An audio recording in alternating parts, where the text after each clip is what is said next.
because? Well, because it's Christmas. and there is every chance that we will fight tonight. But I don't want to fight tonight. Not with you. No. No, not with you. Unless you come over. you want to come on over? We'll fight. Oh no. Join in the fun. I know. No. So we're supposed to go to a party tonight. What? No. And I don't. No. You don't have to. What kind of a party? Well, I mean, a holiday party, but It's not an orgy, is it? No. what? There's a lot of contact there, you know. Would you go there? I don't know. So the book club every year. Yeah, no.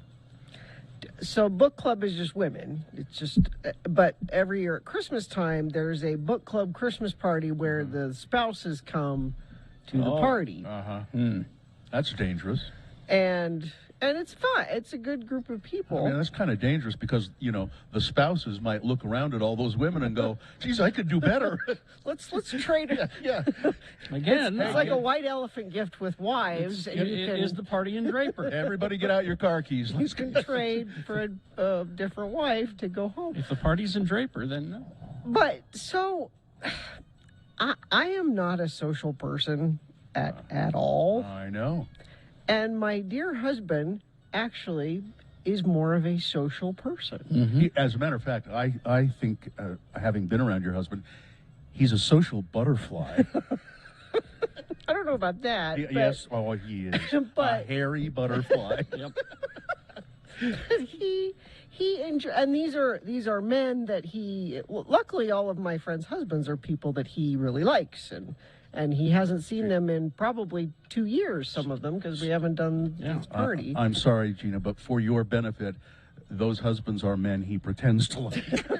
No, he really likes. But like for me, I'm like, Yay. Because how many stories have we, not to jump right into the stuff, please. but how many stories have we read recently where it's like, there were 10 of us and we were all vaccinated and we thought we'd get together and then... Please don't. Please don't. I can't take it anymore. I cannot take it. I can't either. I was driving up here, clutching the wheel because I don't see very well at night these days. Up here to Ogden. Up here to Ogden, John Watson Chevrolet, 3535 Wall Avenue in Ogden, and so I'm staring at the white lines on the road to stay in my lane and drive, and the only other thing I'm thinking about is, oh my God. Omicron. Yeah. Oh my God. Oh my God. Omicron is a swear. Yeah. So okay. So don't go. I know. You don't have to. I know. Send your husband. You have Go to the book club Christmas party. you have any number of excuses. I know. And the main one would be coronavirus. Well, let's start there. Secondly, you're just recovering from pneumonia. Yeah. Then there are the other extenuating circumstances. You've got any number of reasons to not go. But the fact remains is that you're now on the radio talking about not going for made-up reasons. And some of them will have heard. Oh, they're not listening. They're not up. I love you all dearly if you're listening, and I miss you, but I just don't. I can't. The women in Gina's circle, Carrie, they never rise before 10. No, the women in my circle, several of them are doctors and probably at the hospital already. They're not women of leisure. They're professional. Don't go. But Don't go. So last night I had to go to... You'll go, won't you? I don't know. Yes, you will. I know. Last night I had to go to Mohammed's Christmas program at school because they're still doing those. What? And he's in the choir. They shut down a Broadway show with the audience in their seats. I forget which one it was. It was the Harry Potter show, I think. Yeah. And the curtain was about to go up, and somebody comes out and says, "Sorry, you got to leave." Yeah. So it's the wave is happening like it did before, where you're seeing it in New York and stuff. And here, actually, the numbers are fairly good today. But it's coming. Don't go. I know. And they shut down a Broadway show, what that would cost, but they have to have a damn Christmas play at the school. Yes. Look, the kids have been working for... What? They've been practicing. Yeah, whereas the Broadway no, actors, they just they're jump just out. you know, they don't practice. No, not at all. I just want to curl up in a ball in a corner of my house and stay there. That's where I'm at. That's our plans for the entire season.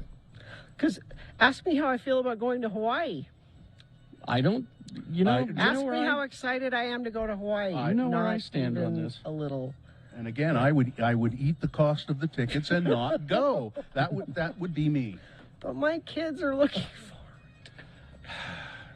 forward. When you have kids, they make decisions for your life. Gina, I'll remind you, I have kids, When you want happy kids, they make decisions. but for we your want to go to life. Hawaii. Then I'll send you. Go ahead. Go ahead. Go ahead. I'm Enjoy. staying here. And then when you come home, you quarantine for 2 weeks. You know the decisions that my kids made in my life? What?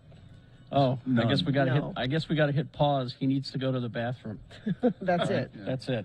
That's it. Ah, jeez. Oh, it's his puppy internal clock has gone off, and it's 3:30, and it's time to eat. You know, Isn't it nice that we can sit here and talk about this and make each other laugh in the face of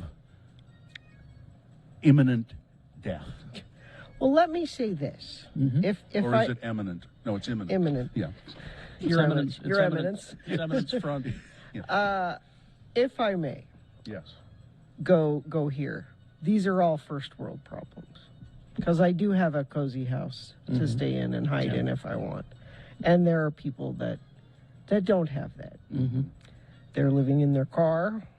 They're not sure where they're going to spend Christmas, and they might find that they need the services of the road home. See, you said live in a car, and that got me thinking because on my phone I have my music rotation that I listen to, and on there is a song. It's an old punk song by a band called the UK Subs called "I Live in a Car," and I used to listen to it when I was in high school and think that's funny. He lives in a car. Isn't that funny? Nope. No, not so damn Not- funny anymore. Not funny. When the real world leaps at you, we're all a paycheck away from living in a car. I mean, and that's why we're here at John Watson Chevrolet to take your donations for the road home. I brought a bag of coats that I don't wear no more, and they're perfectly fine, nice coats. Oh, and I forgot, they did this last time, too. Corey, here at John Watson, has just opened up an enormous box of donuts. And, Oh my, that's a lot of donuts. So, Where are those donuts from, Corey? Macy's. Macy's? That's a so- big box of donuts. so that's Chocolate milk too. Excuse me, that's Macy's Sack and Save. Macy's Sack and Save. Chocolate milk and orange juice. Plenty of sugar for everybody. So. Sack and Save, you know, they used to be Macy's Sack and Save, and I believe you would bag your own groceries, and that's why you would. Yeah, I don't think they do that anymore. No. But yeah, you can get Anyway. some donuts when you come to 3535 Wall Avenue in Ogden to bring your donations for the road home. Get yourself a donut while you're. All those bags and blankets there on this side of the truck are all mine. Here, we brought those up from yesterday. All right, let's get this going so we can get some stuff here. Ogden, show up. All right, bring some donations for the road home. We'll tell you more about it coming up in a moment. 877-602-9696 if you have a mind to check in. Yeah, do it. 877. We got lines there now. The management put in some phone lines. Thank you for that. And so we can talk to you. 877-602-9696. I'd like to know how you're dealing with the fear of everything that's going on. How are you doing it? Give us a call. 877-602-9696. All right, BigOTires.com. You betcha. Locally owned and operated. I know there's at least one Big O Tire store here in Ogden, and there may even be more. And they have big savings on brands you know and trust. Like maybe you're a Michelin house. In our home, we only use Michelin tires. Yeah. Well, you can save up to $170 on Michelin tires now through the 31st. Big O Tires, they really get to know them. They're, as we said, or as I said, locally owned and operated, and get to know the guys who run your local Big O Tire store. They can do all kinds of things. They can do, alignments and oil changes and all of that stuff. And they have financing so that you, if you're in a tight pinch, you can no credit needed financing. So that's great. Big O Tires, 42 locations up and down the Wasatch Front. You can also make an appointment online. Go to bigotires.com. They are the team you trust.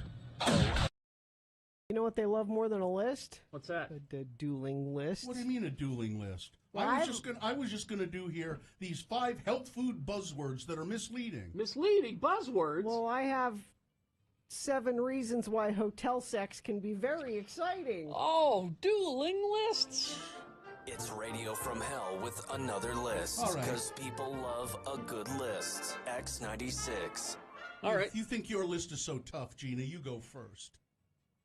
Number 1, reasons why hotel sex can be very exciting. All right. Number 1, breaks the monotony.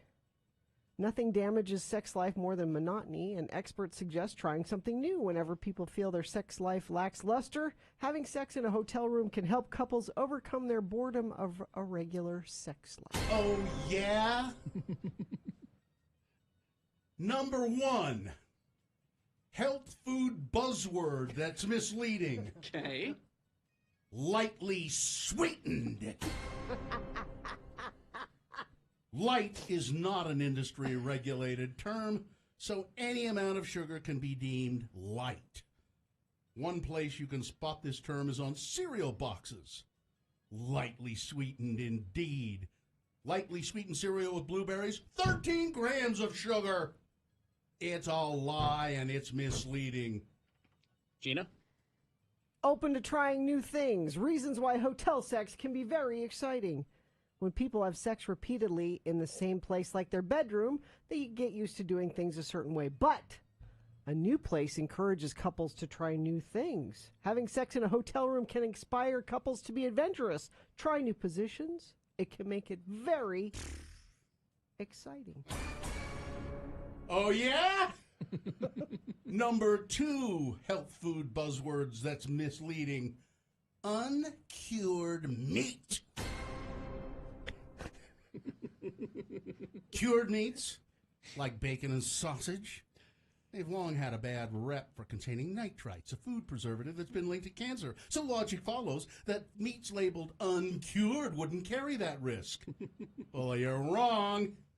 According to a 2015 Ohio State University study, such labeling, the study concluded, is unusual, confusing, and technically incorrect. That's number 2, uncured meat. Number 3, reasons why hotel sex is exciting. Free from responsibilities. You don't have to do laundry. There's no dishes to do. The kids aren't there. Somebody's got to do that. Somebody's got to do that laundry, though. That's nothing.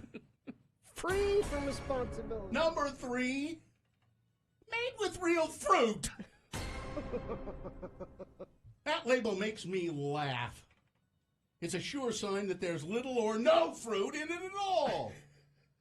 And whatever fruit there is processed beyond recognition. To avoid being duped, look at the food's ingredients. They're listed in order by greatest amount to least. Where does real fruit appear in the list?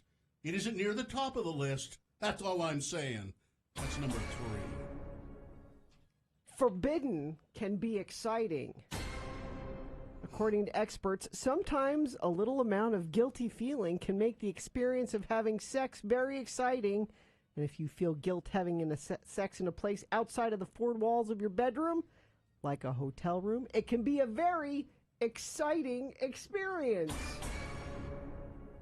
You know what? What? Number 4 on this list, all natural. Just like lightly sweetened, the word natural is an unregulated term, which is why so many companies have overused it.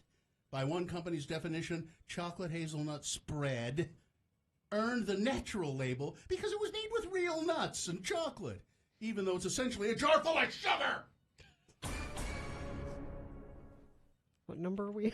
This is number 5, and I only have 5, so that's as far as you can go. So that's it? Oh, one more.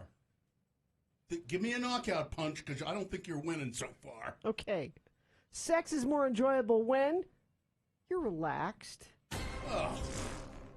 You can order food to the room. Well, yeah. You don't have to leave. It And has then everything you want You can order there. food to the room and then have sex with it. Oh, yeah? You can't do that at home. Oh, yeah? Sex in a hotel Oh, is very exciting. It's a 3 sandwich day. No help. No, hey. No help, Carrie. Sorry. This is our fight. And mine, here's the knockout punch. Okay. 5 health food buzzwords that are misleading. Gluten-free. I'm amused by gluten-free on products. Never had any wheat in them to begin with. And that's where gluten comes from. Oh. Gluten-free, they put it on things that don't have gluten anyway. Gluten-free, it's just a lie. Wheat, it doesn't mean that it's healthy either if it's gluten-free. Let's get this over with. We will officially begin the show, and then we'll, if you want to check in, please, 877-602-9696. So far, everybody seems to be afraid to use the phone and call us. You so. can check in person here at John Watson Chevrolet in Ogden, 3535 Wall Avenue. Yes, you can indeed. come right down. Gina, who is the sponsor for the opening of the show? Get to Strong Volkswagen during the Sign and Drive event. All you need is a signature, plus you get a lifetime warranty, no charge. Get details and unlock stronger pricing at strongvw.com. The moon is 97.7% of full. It'll rise today at 6:29 a.m. Today being Friday. It's the 17th day of December in the year of our Lord Jesus Christ, 2021. Ding. And this is the world's most important radio broadcast. It's the Radio from Hell show, starring the Lords of Morning Radio, the self-important Lords of Morning Radio. Carrie Speak Jackson. for yourself, already. Carrie, well, not Barberi, because she averts her gaze and kowtows to everyone. So she's like a hand shy dog. Don't hit me. Starring Carrie Jackson, I'm Bill Allred. Gina Barberi is right there, shying away from everyone. Katie for short is back in Salt Lake City in the studio, running this whole shooting match while we are up here. I don't know. I'm just free forming it these That's days. okay. I'm just free forming it. So watch out. Katie there running the show in Salt Lake while we're here at John Watson Chevrolet, 3535 Wall Avenue in Ogden.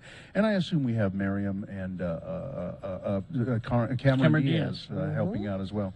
I have trouble with that because it's not really her name. So Her name's Corey. is it Corey? Yeah. Her name's Oh, Corey. Well, let's see. 877-602-9696. If you've a mind to check in on the phone, you can text your check-in.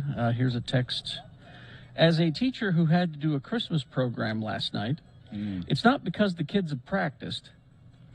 It's because the parents might actually riot if we cancel. Oh, jeez. Really? I would not have rioted.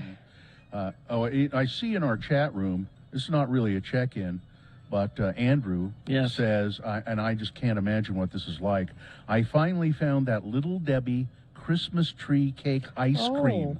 Christmas tree cake ice cream. I know the Little Debbie Christmas trees. Yeah. I've got to look this up, and somebody said they found it at Walmart. Dollar Tree. I didn't know they had refrigerators at Dollar Yeah. Tree.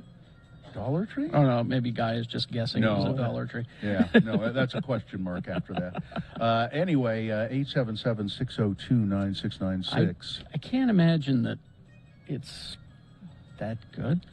Well, I mean, because Little Debbie's cakes are barely legally cakes. I mean, hey, I think you can barely legally call them a cake. I love them. They're delicious. Oh, they are delicious. I'm just questioning whether Yeah, it's not food. It's not. whether it's actually food. It is nowhere on the pyramid. You just leave Little Debbie alone. Little Debbie apologist Bill Allred. Let's see. Welcome to Ogden. Do you know that Ogden stands for ounces, grams, dimes, even nickels? I've never heard that. Not heard that, Bill. You're a local. Yeah, I've heard that. Okay. Because Ogden is the city that will work for food. Let's see. They might bury. As I was grooming this morning, I know it doesn't look like it, but I do. You could try turning the light on next time. I think. Well, He'll then wake people I'll up wake- if he turns the Sure. light on. People sleeping on the floor. It's true. And I was that song was going through my head. Terrible. My ding- My ding-a-ling. All right. My ding-a-ling. Let's see. Teacher Emily checking in last day before winter break. Is that right? Yeah, my kids are out of school today. My only child that remains in school went on break a couple of days ago. Oh, really? Yeah. Yeah, it's last day for them, so. I found Little Debbie's Christmas tree cakes ice cream. Mm-hmm. It says it is vanilla ice cream with cake chunks, You do like cake chunks, I do. Gary. green sprinkles, and red icing. I just wish this had cake. This is, I'm telling you, It's this a is going to cake-like be product, good. is what it This is. is going to be delicious. I'm telling you. It It's says cakey goodness. somebody who reviewed it said it has a rich vanilla flavor and is loaded with decadent golden pound cake chunks and swirled with the green with icing and all of that kind of Sounds stuff. pretty good. Well, I'm set for the weekend because we were out of eggs for a couple of days, and Sue went into a panic and sent me to Harmon's to get some eggs.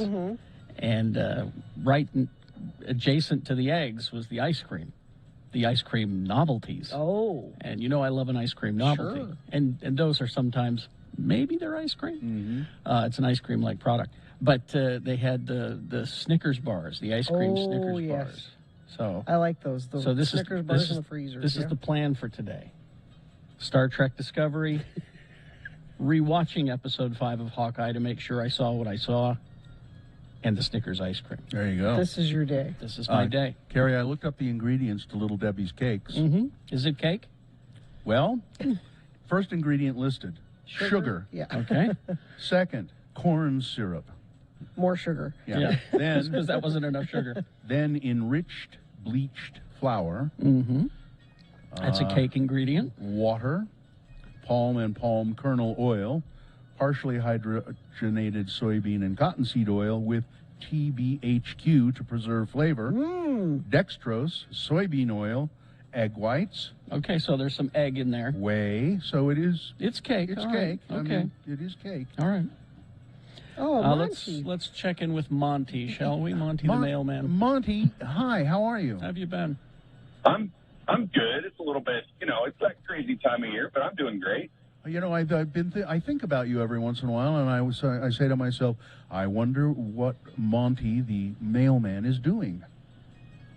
I'm still delivering the mail. They haven't figured out a way to fire me yet, so I just continue to keep going. We're not trying to fire you. It's Louis DeJoy we're trying Yeah, to your fire. boss. Anyway. How do we fire your boss?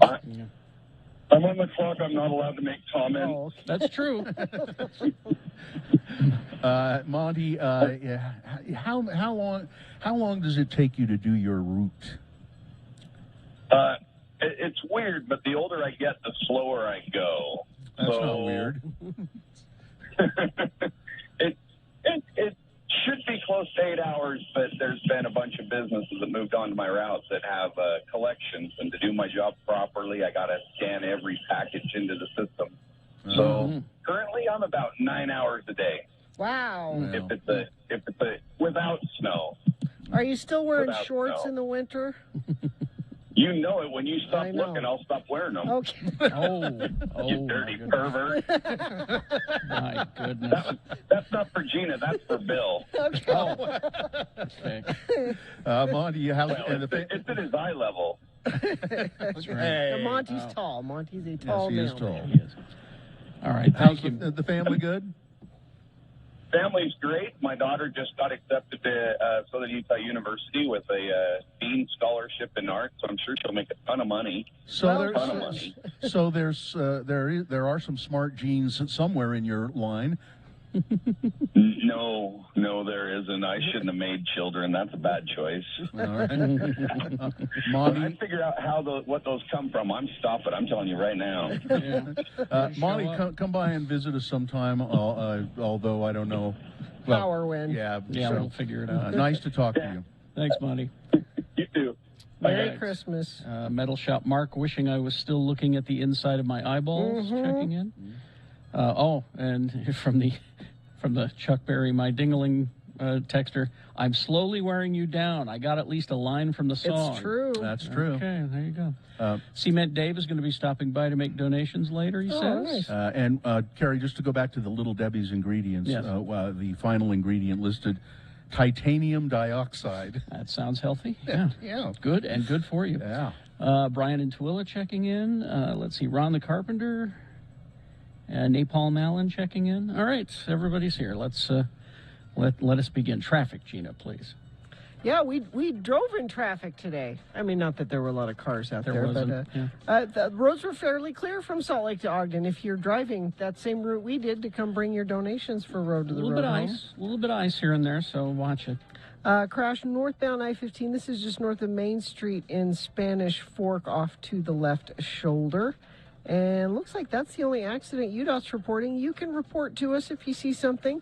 You can text us 33986 and I will pass it along. Save at the Honda Certified Dream Deal sales event with 0.99% financing on certified pre-owned Hondas. Click UtahHondaDealers.com. All right, so we will take a break. We will be back. We got big boy news and a Pinuendo next. X96.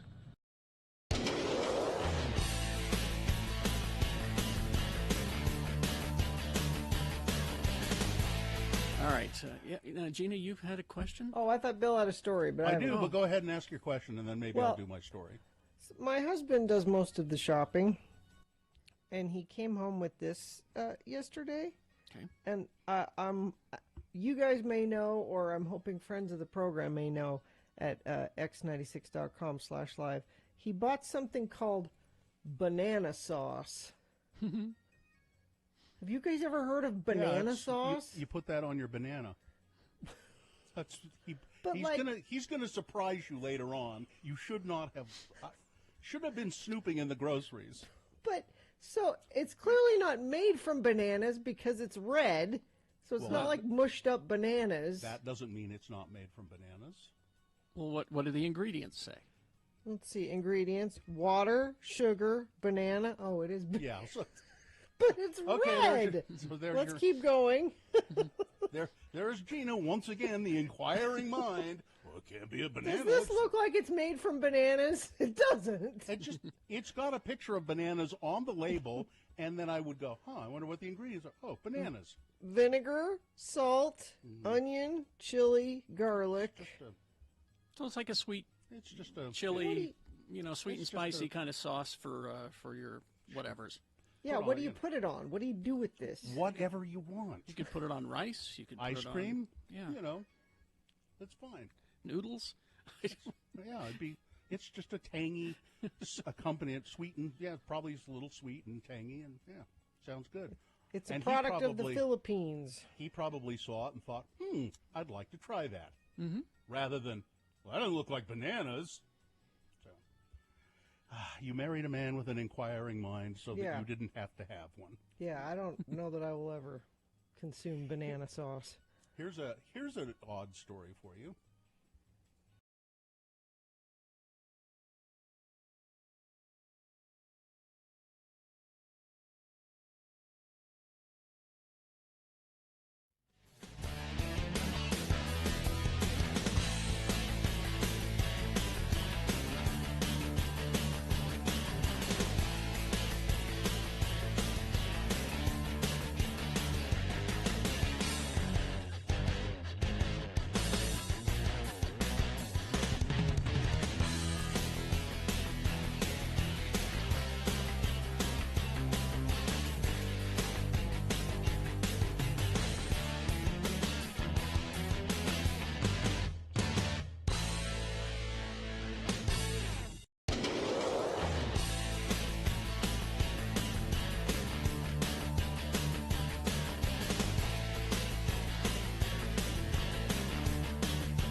be 6:33 right now.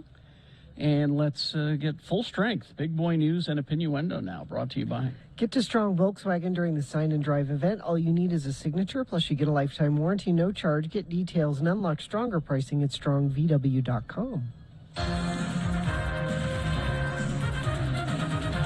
Well, let's begin with this. I believe it is, well, it's not today. Oh, no, it is today, January 17th. Betty White is 100 years old today. Mm-hmm. Oh, December. I don't really care what month it is, I guess. Betty White, 100 years young, it says here. And a birthday celebration will be distributed by Fathom Events and be shown in 900 cinemas nationwide today. The show will take a look at the much-loved actress's life behind the scenes, as well as her relationships with her friends and staff, and her efforts as an animal advocate. In this show that Fathom is doing, so you know what Fathom is. They do, just special events in movie theaters. Like sometimes they'll do opera or plays. Concerts. So apparently on this show, Ryan Reynolds, Tina Fey, Robert Redford, Lin-Manuel Miranda, Clint Eastwood, Morgan Freeman, Jay Leno, Carol Burnett, Craig Ferguson, Jimmy Kimmel, Valerie Bertinelli, James Corden, Wendy Malick, and Jennifer Love Hewitt. And you say, well, why? How did those people all get chosen? And they are all people that Betty White has had an intimate relationship with. Oh, that's great. Apparently. Highlight reels from her illustrious career will be featured in the show, along with footage from her appearances on Saturday Night Live, Mary Tyler Moore. Oh, she was great on that. And Hot in Cleveland, a show I have no knowledge of. It actually ran for a few years. I don't It was remember with it. Valerie Bertinelli. Valerie Bertinelli, yeah. Don't remember it at all. Just zero. Anyway, 100 years old. I never watched it. I was aware of You it. just knew about it. I wonder. I guess she's doing fine. No reports of illness or her being non-compass, as they say. So, and a warrant has been issued for Alec Baldwin's phone, his cell phone, Really? saying that it could hold evidence that might be helpful as they conduct an investigation into the deadly shooting on the New Mexico film set that killed a cinema photographer and wounded the director. You all know Baldwin was holding a revolver. It wasn't supposed to have live round in it, but apparently it did, and he ended up shooting accidentally, I do believe. No, of course it wasn't on purpose. But the cinematographer, who was a friend of his. Yeah. I think he knew her fairly well and her family, her husband and kids. So they're going to look at his cell phone records. I don't know exactly what they're looking for, but there it is. And Carrie and Gina, you guys have dogs. Yes. I want you to try this out. okay. 1,000 dog owners recently took part in a poll from the United Kingdom-based Guide Dogs charity about their dog's favorite Christmas music. Okay. So the Christmas song Okay. that the dog seems to respond to. Okay. Okay? And Wham's Last Christmas. Ugh. Huh. They're saying all dogs like that? The majority did. I can't do this experiment for you until after Christmas. Why? I'm playing Whamageddon. Oh, Do you know the game? yes. Whamageddon is the game yeah. where you try to avoid not hearing Wham's Last Christmas. That's right. Don't get yourself exposed to it, because the minute you do, you lose the game. Yeah. And that's you right. so far have been So able far, to- I've been. I don't think I've heard it. It's usually pretty easy. Now, what some of the people who play do is they play strategically, and they'll send you a file in your email. Uh-huh. It says, "Hey, this is funny. You ought to click on See this." if you'll open you it, open it up, yeah. and there it is. Look at this funny meme. Yeah, here's a dog playing with a. No, it's Wham's Last Christmas. So 3 words that workers don't hear every day from their bosses. I was wrong. Morgan Stanley's chief executive, James Gorman, asked this week about employees returning to the office, said his projection about the pandemic subsiding was off. He said, quote, "I thought we would have been out of it past Labor Day, but we're not." Office workers this week watched as events unfolded that were once familiar and jarring in their persistence. COVID case counts ballooned and employer plans deflated. The United States reporting an average of more than 120,000 new COVID cases every day, up 40% from 2 weeks ago, according to the New York Times. New York City is experiencing a big spike in cases, larger than any since last winter.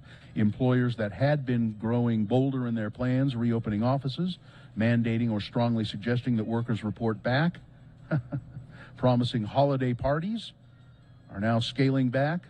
They're telling them, go ahead, you should stay home. We're not having a holiday party. This is serious. We heard from our friend Paulette, who said that the lines for testing are like wrapped around corners. In New York, yeah. Utah reported 1,104 new COVID cases Thursday, along with 9 additional deaths. So things are slightly better here, but not. Go ahead. And a third Utah child has now died. 3 now children have died of COVID here in Utah. A boy between the ages of 1 and 14. That's the age range they give us. Is the third child in the state under age 18 to die of the disease.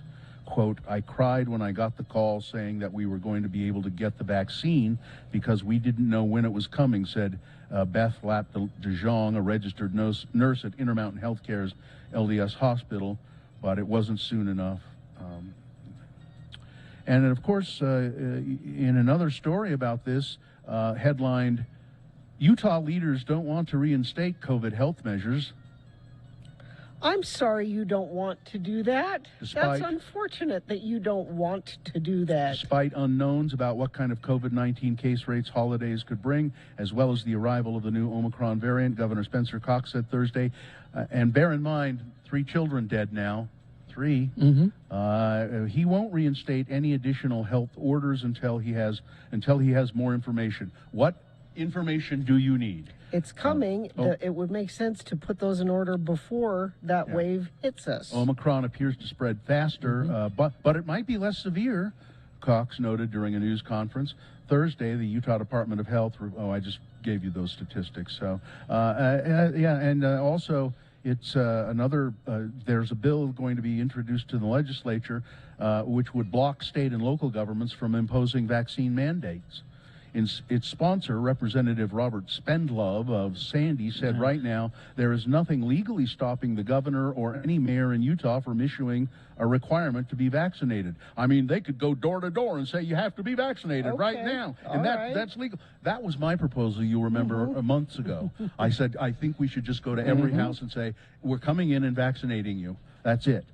Representative Spendlove's legislation is the latest to push back on vaccine mandates. He previously passed a bill that blocked governments from mandating emergency COVID vaccine that expired once it was FDA approved. The legislature also passed a bill granting some exemptions to employers or private businesses that have imposed COVID-19 vaccine requirements.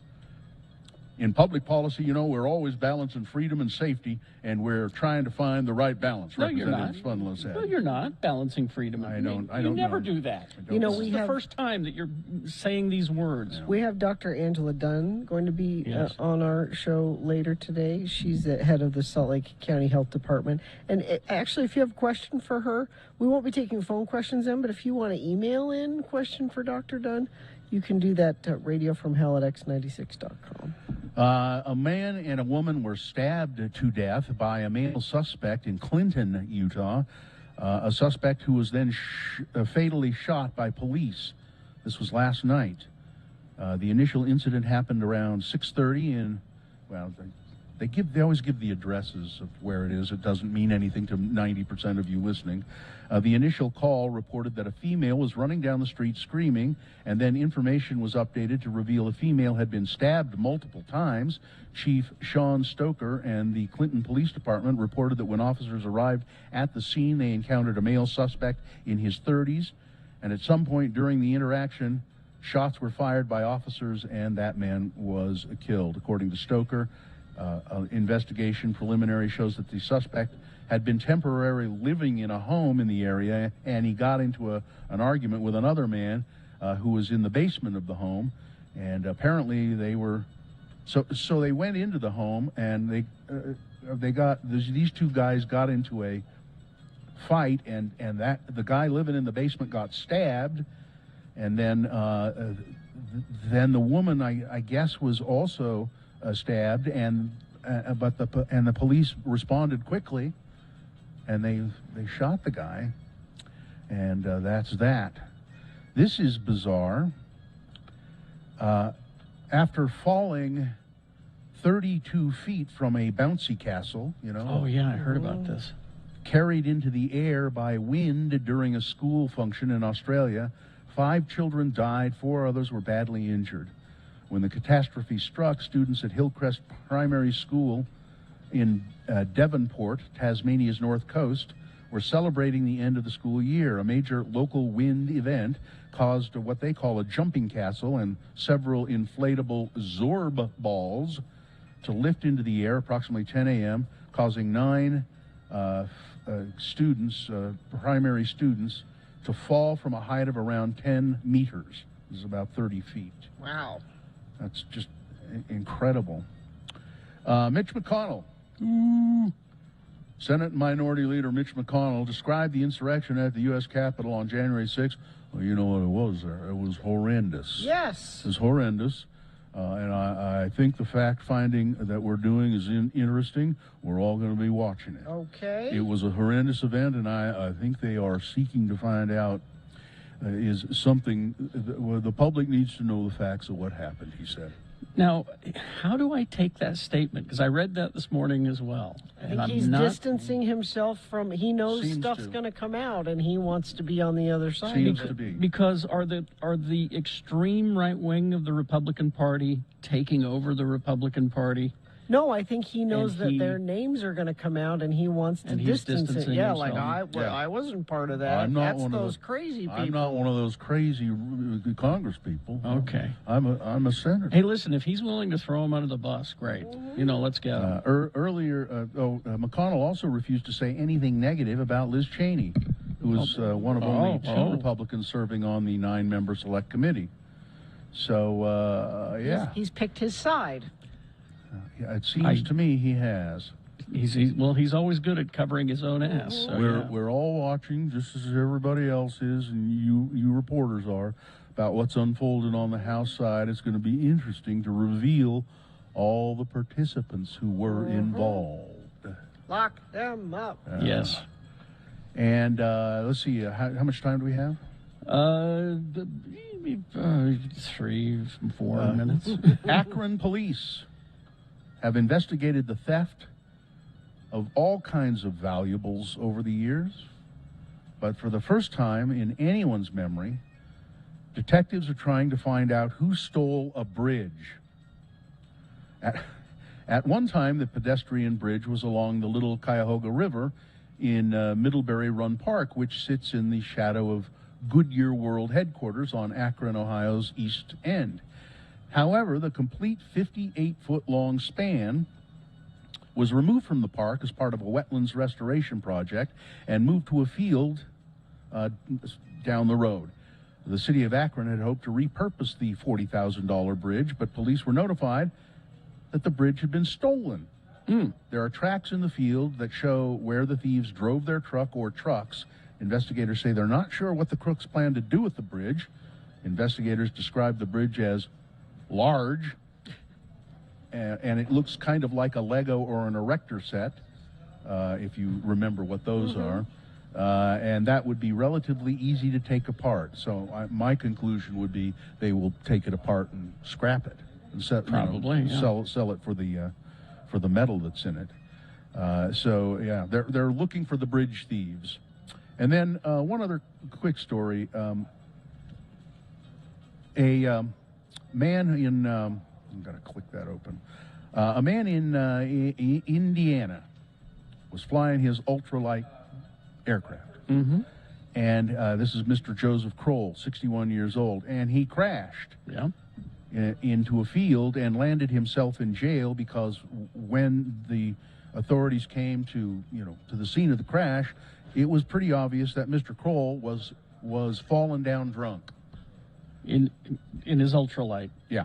Wow. Now, miraculously, nobody was hurt, including Mr. Kroll, who narrowly missed a home and appeared to smash into a pole. Photos provided by state police show the destroyed red ultralight aircraft in pieces.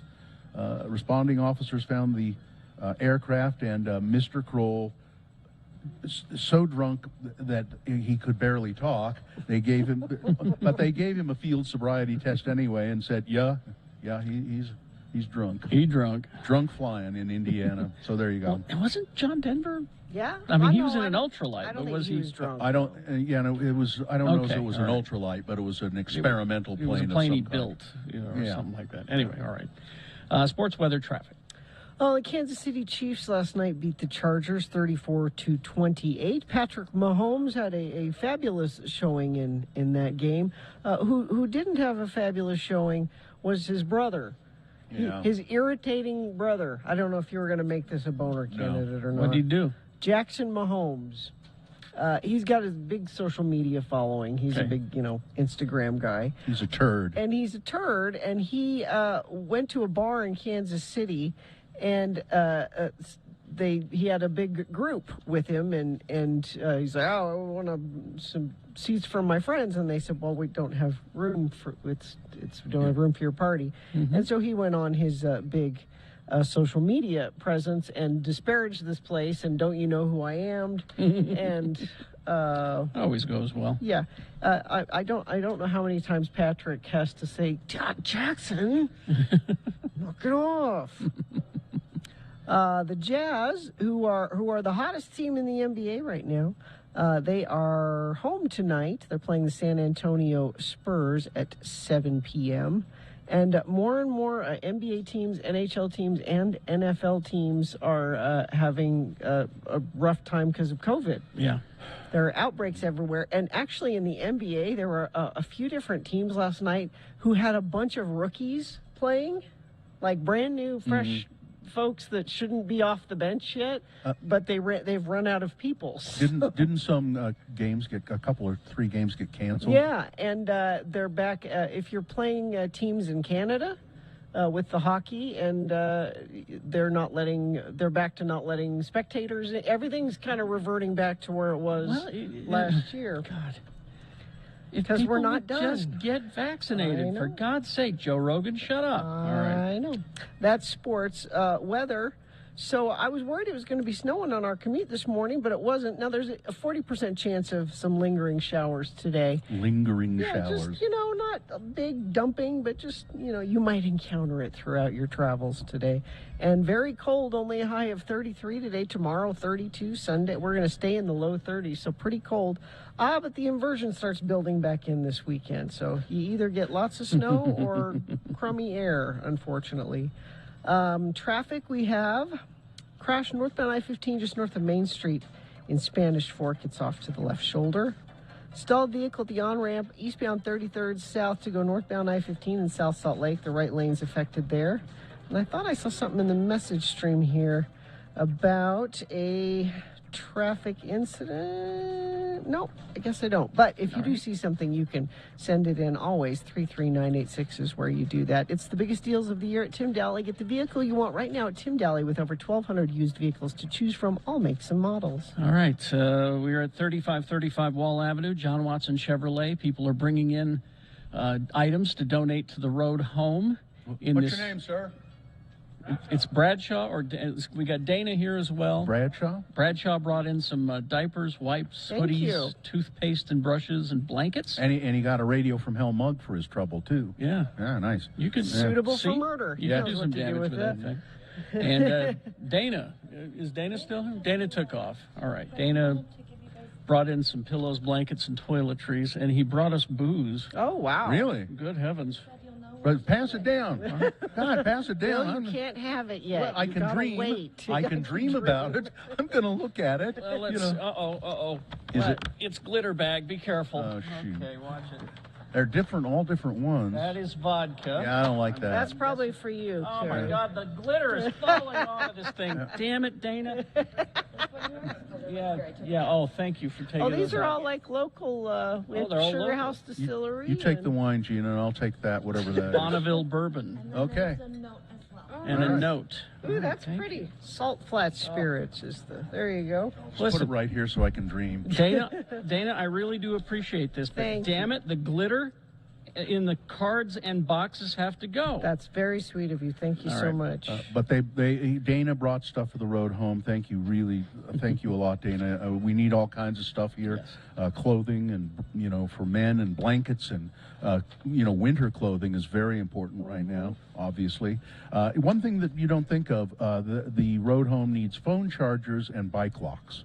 Oh, yeah, Phone okay. chargers Oh, I and have bike a bike locks. lock. I should bring that. Okay. And clothing for men and women, for babies, maternity clothing. Oh. Maternity clothing. That's a good idea. Because there are families in shelter, there are children in shelter, there are pregnant women in shelter, and the road home is trying to take care of it. And it's very hard to do. It's a big job, and they try to find not just shelter these people, but then they try to transition them into homes. And That's I the think whole great. point. Yeah. So join us here, John Watson Chevrolet. It's the road to the road home, 3535 Wall Avenue in Ogden. And we'll continue our broadcast after these. KXRK Provo.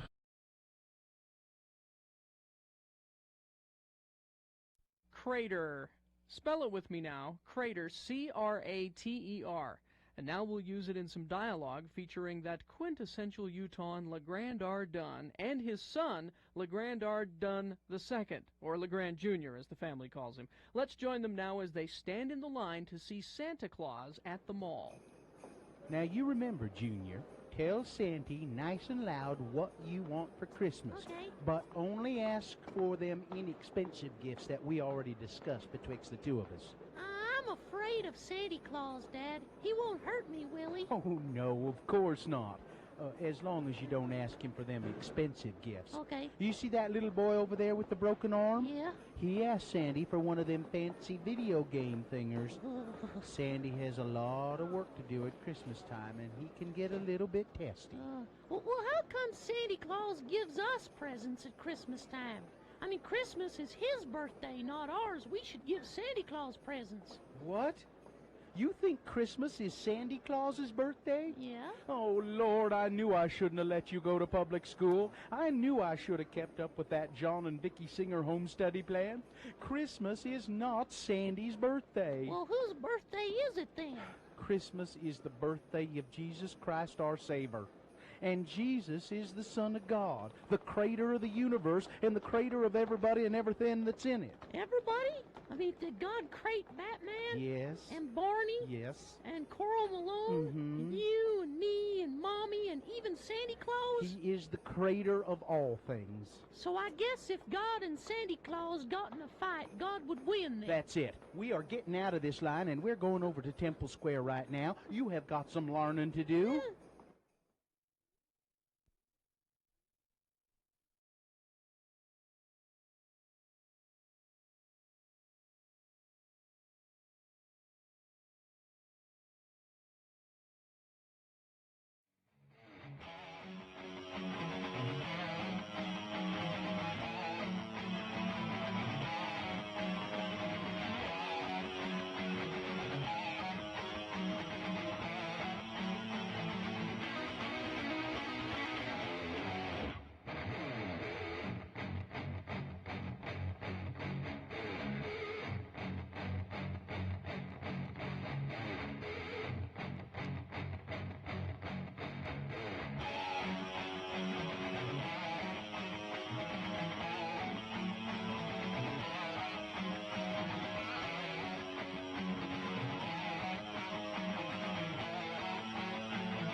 Okay, it's 6:59 actually. We got an update from our dear friend Paulette in New York City. Hi, Paulette. Not going to travel to Utah for the holidays. Seems better to be safe and go nowhere. Yeah. It's getting crazy here. You can't get rapid results for tests. Lines are even longer to get tested, and restaurants are closing for the weekend to stay safe. Wow. Wow. Well, we're here at John Watson Chevrolet, 3535 Wall Avenue in Ogden, my hometown. And I have to say, if memory serves, this location of the road to the road home always shows up. Yeah. Ogden is good about that. Yep. You know, when it comes to charity, they really step up, you know. We have a full truck here, bed of the truck, but don't let that discourage you from bringing your stuff. We will start filling up another truck. You know why that is, Carrie? Why Ogden is good about helping out and stuff like that? Because they have the attitude of, well, nobody else is going to help us, so we have to do it ourselves. I guess ourselves, so. Jared just brought in some blankets. Thank you, Jared. Thank you, Jared. When you bring in donations, we've got, of course, the Radio from Hell coffee mug suitable for murder, and all kinds of stuff. to Tote give away. bags and There's plenty of donuts and orange juice and chocolate milk, and we'll wave at you. Say hi. So here in this break, I have a list that I think you might find interesting. It's not the 20 simple sauces that can improve any meal. of course it's not. It is. Now, I don't know if we have the list jingle around. Katie, go ahead. It's under L for list, and then there's the before and after version. So this one, I found this. There we go. It's Radio from Hell with another list, because people love a good list. X96. Now, the headline of this list is not accurate, I think. It says 15 famous actors who quit after one movie. I'm not sure how you can become famous doing one movie. If it's that good. Well, If it's that big. I think what they're trying to say is they made a big mark Okay. in the movie they were in, and then they never acted again. Okay. All right. Number one, an actor named Carrie Henn played Newt in Aliens, 1986. Yes. I did. She was such a good little actress. I thought for sure we'd see her. Stopped acting, somewhere and else. she and her family moved back to London, where they were from. Wow. Bunch put her in charge. Number two, after starring as Charlie Bucket in 1971's Willy Wonka and the Chocolate Factory, Peter Ostrom turned down a 3-movie deal and said, "Nope, I want to get back to normal." Wow. Yeah, they were ready to go all the way. Well, with he him. was a charming Yes, he child. was. Gwen Stefani. She's been in several movies and TV shows as herself. However, she played a character, Jean Harlow, in one movie, 2004's The Aviator, which I remember it was a Leonardo DiCaprio. yeah, Leonardo DiCaprio was Howard She Hughes. does have that kind of Jean Harlow quality, doesn't she? And she was pretty good. Oh. Number 4, 1984, Tammy Stronach played the childlike empress in The Never-Ending Story. She, I remember reading about this one. Yeah, she had a brief venture in music and an onslaught of unwanted attention. Her family decided that she should not pursue acting anymore, and she said, "Yeah, I don't think I want to." She was talking about coming back to do. There were talks about a Never-Ending Story animated. I wanted to say, and she was going to voice it, but that was it. This guy, we don't know this movie, but it's interesting. He won Best Actor at the Cannes Film Festival. His name is Emmanuel Schott, a former soldier. He starred in a French film called Les Humanités, and he won that award. And then he said, "No more acting for me." 1971, one of the Beach Boys, co-founder of the Beach Boys, Dennis Wilson, who is not around anymore. He was in one movie, Two-Lane Blacktop. It was called. It was kind of a little off the, like a small movie. I remember seeing it. It was good, and he was good in it, but didn't act ever again. 1966, model Dorothy McGowan starred as a supermodel in the French film Who Are You, Polly Magoo, and then disappeared. I mean, literally disappeared from the public eye. Nobody knew where she went. Maria Callas, famous opera singer, in one movie only. Okay, fine. School of Rock, 2003. Robert Tsai, T-S-A-I, I think that's how you would say that, Tsai. He played Lawrence in School of Rock, and then afterwards he said, I'm going to go to college, and went to Dartmouth. Smart kid. Yeah. He was the keyboard player. There's a picture of him here. And Sarah Pickering played the titular character in Charles Dickens' Little Dorrit, the film adaptation of that, and then disappeared. Went to live a quiet life. Started, I mean, the main focus of the movie, and did well, but no more. Let's see, I don't want to do that one. 1967, Nadine Nortier, one performance in a movie called Mouchette. Okay, we don't need that. Big Finish. Who's okay? Give me a name I know or a movie I know. 1991, Amber Scott played Maggie Banning in Hook. Never ever did another movie. Never. And finally, we don't know these two. There are two more, and we don't know them. The movies directed by Werner Herzog. The list petered out. It was started out big, but then the list went nowhere. The list was filled with death. Yeah. It's interesting, though, that people do that. They don't like the limelight, and a lot of them were kid actors, and they just don't. Add me to that list. You wouldn't do. I was in one movie. Oh, that's true. And I quit. Cop number 2. Put me on that list. In Siggles Ward, yeah. Did they ask you to come back? Yeah. And you said listen. Well, I made it clear after I got done with the movie that I was done. He made an indelible impression as cop number 2, and they wanted that star power back in their movie. I told everybody. I said, after doing that, no way. It's not fun being in a movie. No, it isn't. Fun. It isn't. It's long days. It's mostly waiting around. Yeah, you hurry up and wait. Yeah.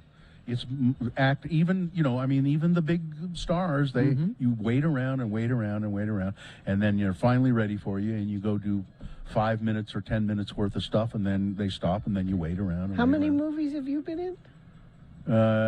2, 3, 4 if you count me being in the crowd of a movie a long time ago. Sure, that's how I count mine. And I can see myself. I can see myself in the stadium. It's literally a stadium full of people, and and you can pick yourself out. Yeah, I can. I was wearing a Budweiser T-shirt. Jeez.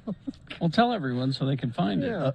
It's a movie called Nashville by Robert Altman. Robert Altman.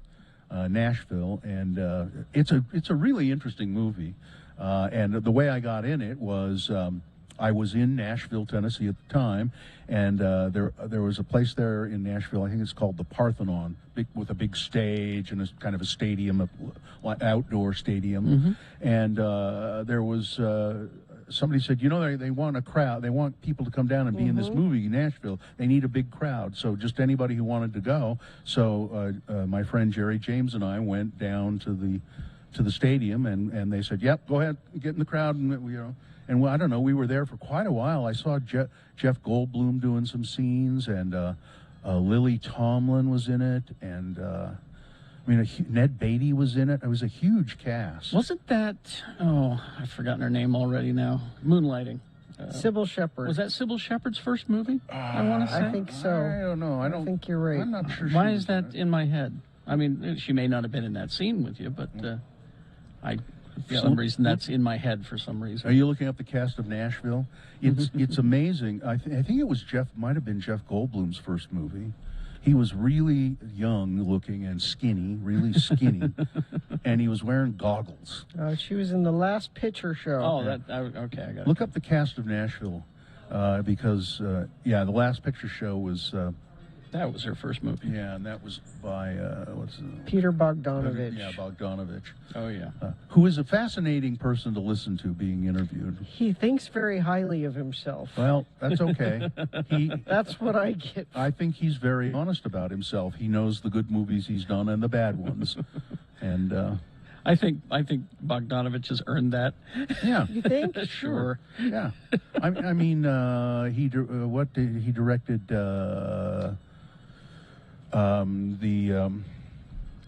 Let's see, Nashville, Keith Carradine, Karen Black. yeah. Tons of people. I'm trying to look for ones that we haven't said already. Henry Gibson. That's oh yeah. You guys could look each other in the eye, couldn't you, if you saw him on What? Oh, you mean because he's short and so am I? Oh, I didn't understand what you were saying at first. It took a moment because we short people, our brains don't really go quite as fast as you taller people's brains. Scott Glenn? Yeah.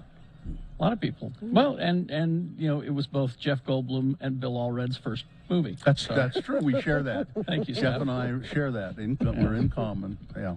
And oh. She wants this list to be over. Oh, okay. All right. Go ahead. Go ahead, Katie. We hope you'd enjoyed another list with Radio from Hell on X96. Let's see. We got boners coming up. I'll tell you the candidates right now. Boner candidate number one will be, we were trying to teach the little bounders a lesson. Boner candidate number two, in our next ad, we were going to milk them. And boner candidate number three, dangerous girls with thank you turkeys. Okay. All right. Doesn't that pique your interest? Yes. We are at 3535 Wall Avenue in Ogden at John Watson Chevrolet, taking your physical donations for the road home. A lot of clothing I can see in the back of this. This is a 1996 Silverado. Yeah. Yeah, when you come to John... Corey has a collection. Yeah, when you come to John Watson, 3535 Wall Avenue in Ogden, in the showroom, it's not new cars. It's Corey's collection of vintage Chevys. It's a museum. I mean, there's some really They go cool way back, stuff too. in here. Yeah. Really cool stuff. Yeah, there's a Corvair. Did I see a Corvair? We'll have over to there? talk to We'll have Corey to ask about Corey his about collection. what Corey's got way over there on that end. Yeah, It's really interesting. quite a fancy vehicle, but there's some nice looking cars in here. So join us here. Bring stuff for the road home. We need all kinds of things. Yes. As we have been telling you. All right, Boners Round 1 coming up after these, along with Big Boy News. Stand by. BigOTires.com. Big O Tires. Yeah. Oh, yeah. You know, with the weather we had this week, you might be thinking, I've been meaning to get new tires. But, that's one of those expenses that kind of hit you out of nowhere. And Big O Tires understands that. They have no credit needed financing. So no matter your budget, your situation, they have financing tailored to you. Yeah, and I'm going to, tell you that get to know your Big O Tire store, the people that work there, locally owned and operated. I go to the one on 2nd, East and South Temple whenever I have a need for tires or windshield wipers. They do oil changes and alignments and all of that kind of thing, and they do a great job. They really take care of you. So Big O Tires, the team you trust, they have a sale going till the end of the month. Oh. Save up to $170 on Michelin tires. That's through the end of the month. Oh yeah. Oh. Yes, Big O Tires, online appointment scheduling. They are the team you trust, Big O Tires.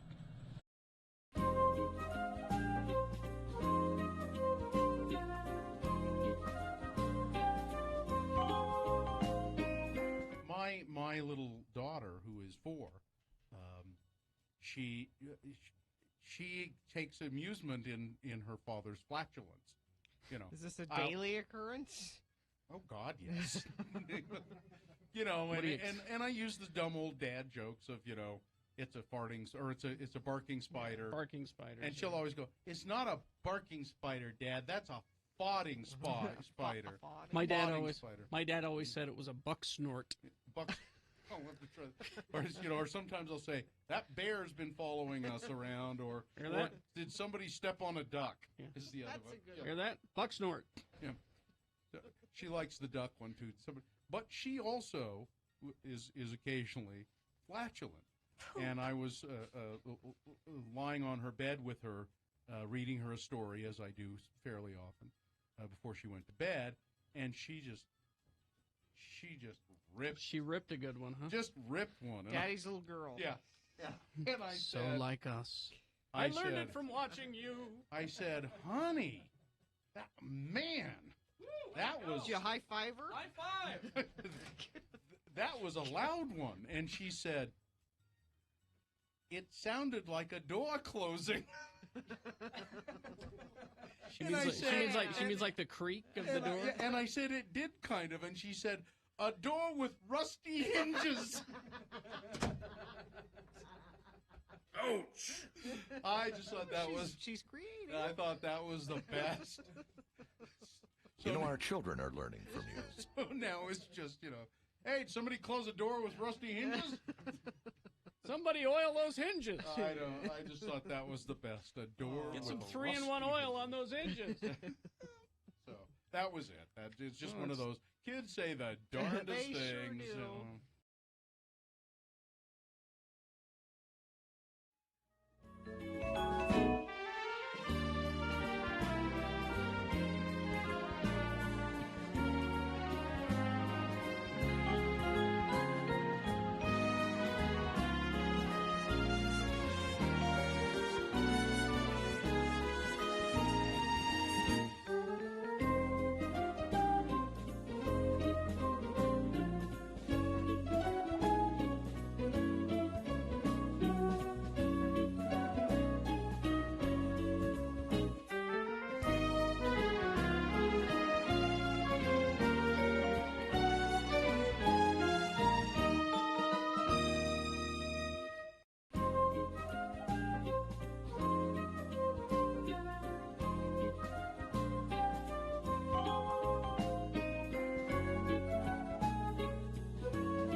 It is 7:18 right now.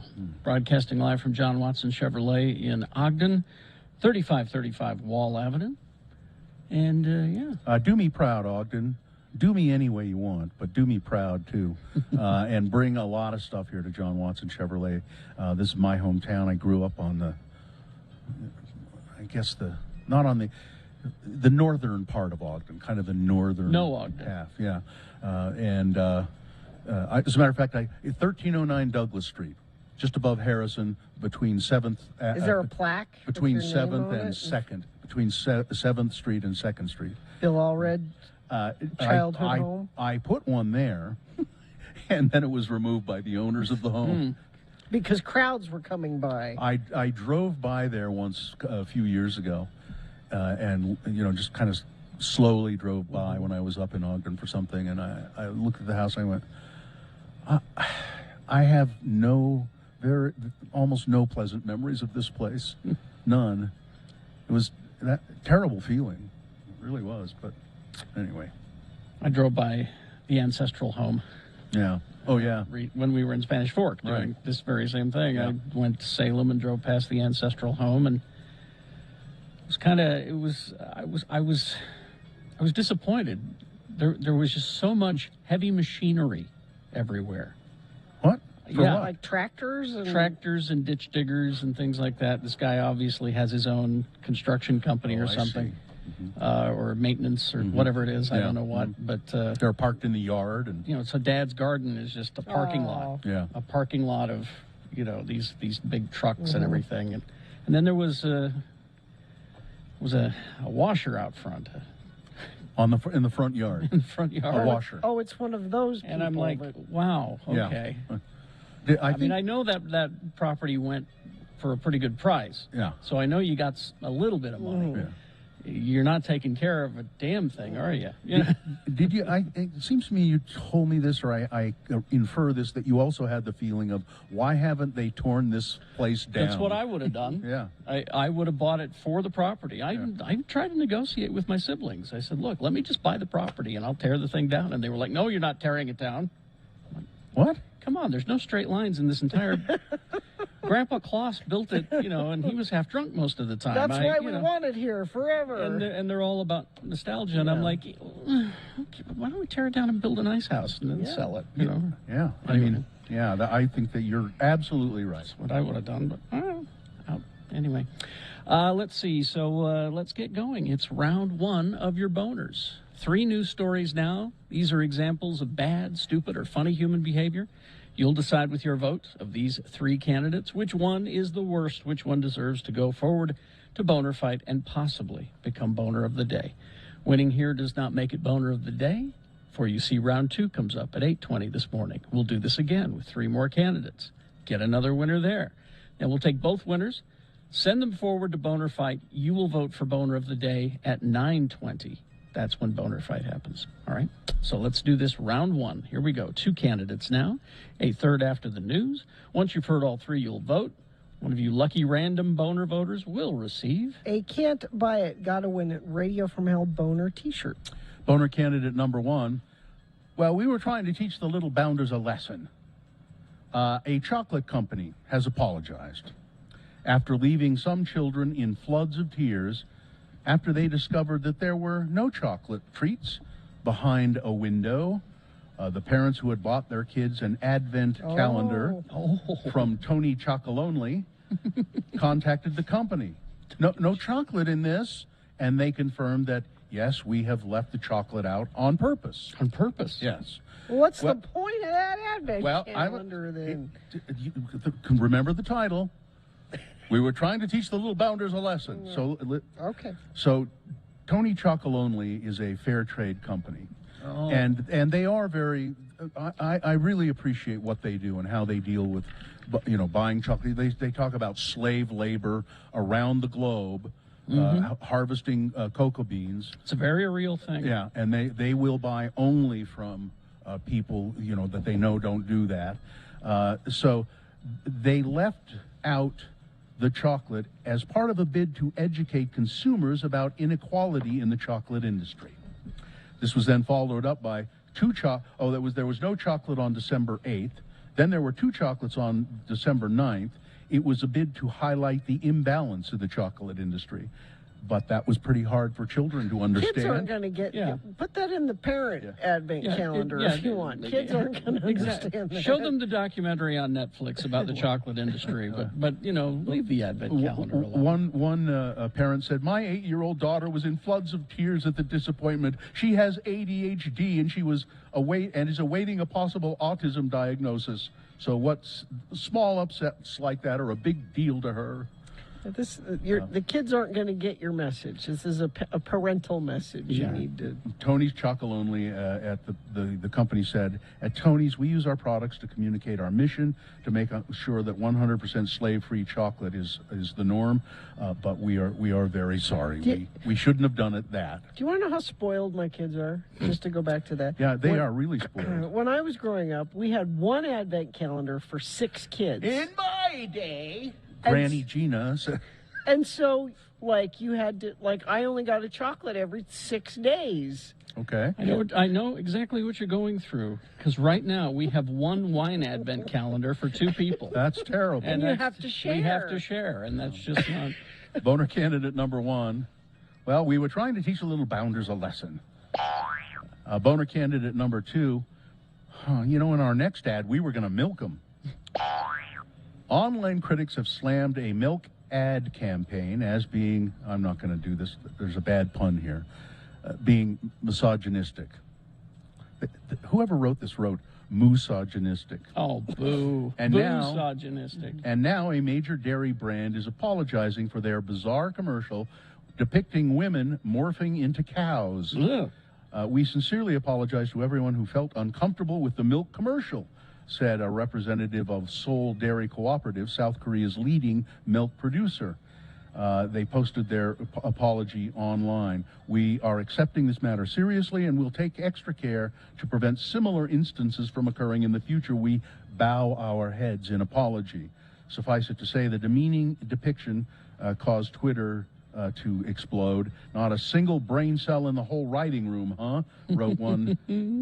So I watched the ad, and what it is there, it shows cows in a field, contented cows, and I didn't listen to the text, and it shows these cows in a field, and then there's a kind of a weird crossfade, and then it's women dressed in white lying on their stomachs, and they lift up their heads and look around kind of in a cow-like. I don't know what they were trying to do there, but it's pretty bizarre and really not good. So that's boner candidate number 2. They had a whole campaign planned, you see. No, I made that part up. In our next ad, we were going to milk them. Coming up in a moment, boner candidate number 3, dangerous girls with thank you turkeys. Boner candidate number 3 for round 1 coming up after this. Big Boy News and Opinnuendo, brought to you by... Got to use laptop, tablet, or smartphone collecting dust? Consider donating it to... Consider donating it to SpyHop. Donated units are cleaned and refurbished, then provided to students and families in need. Donations are accepted year-round. Learn more at visitspyhop.org. This was a few days ago, and I didn't really mention it. I didn't find it that interesting, but it's become something. Peloton did an ad featuring actor Chris Noth, and they have pulled that ad now because there are allegations that Chris Noth, 2 women have accused him of assaulting them. He played Mr. Big on Sex and the City, of course, and stars in its new reboot. They say he sexually assaulted them in separate incidents in 2004 and 2015. And now, Noth says that their accusations are categorically false. After the allegations surfaced, Peloton removed a widely viewed online commercial featuring Chris Noth. It had put the ad up very quickly after the first episode of the Sex and the City reboot.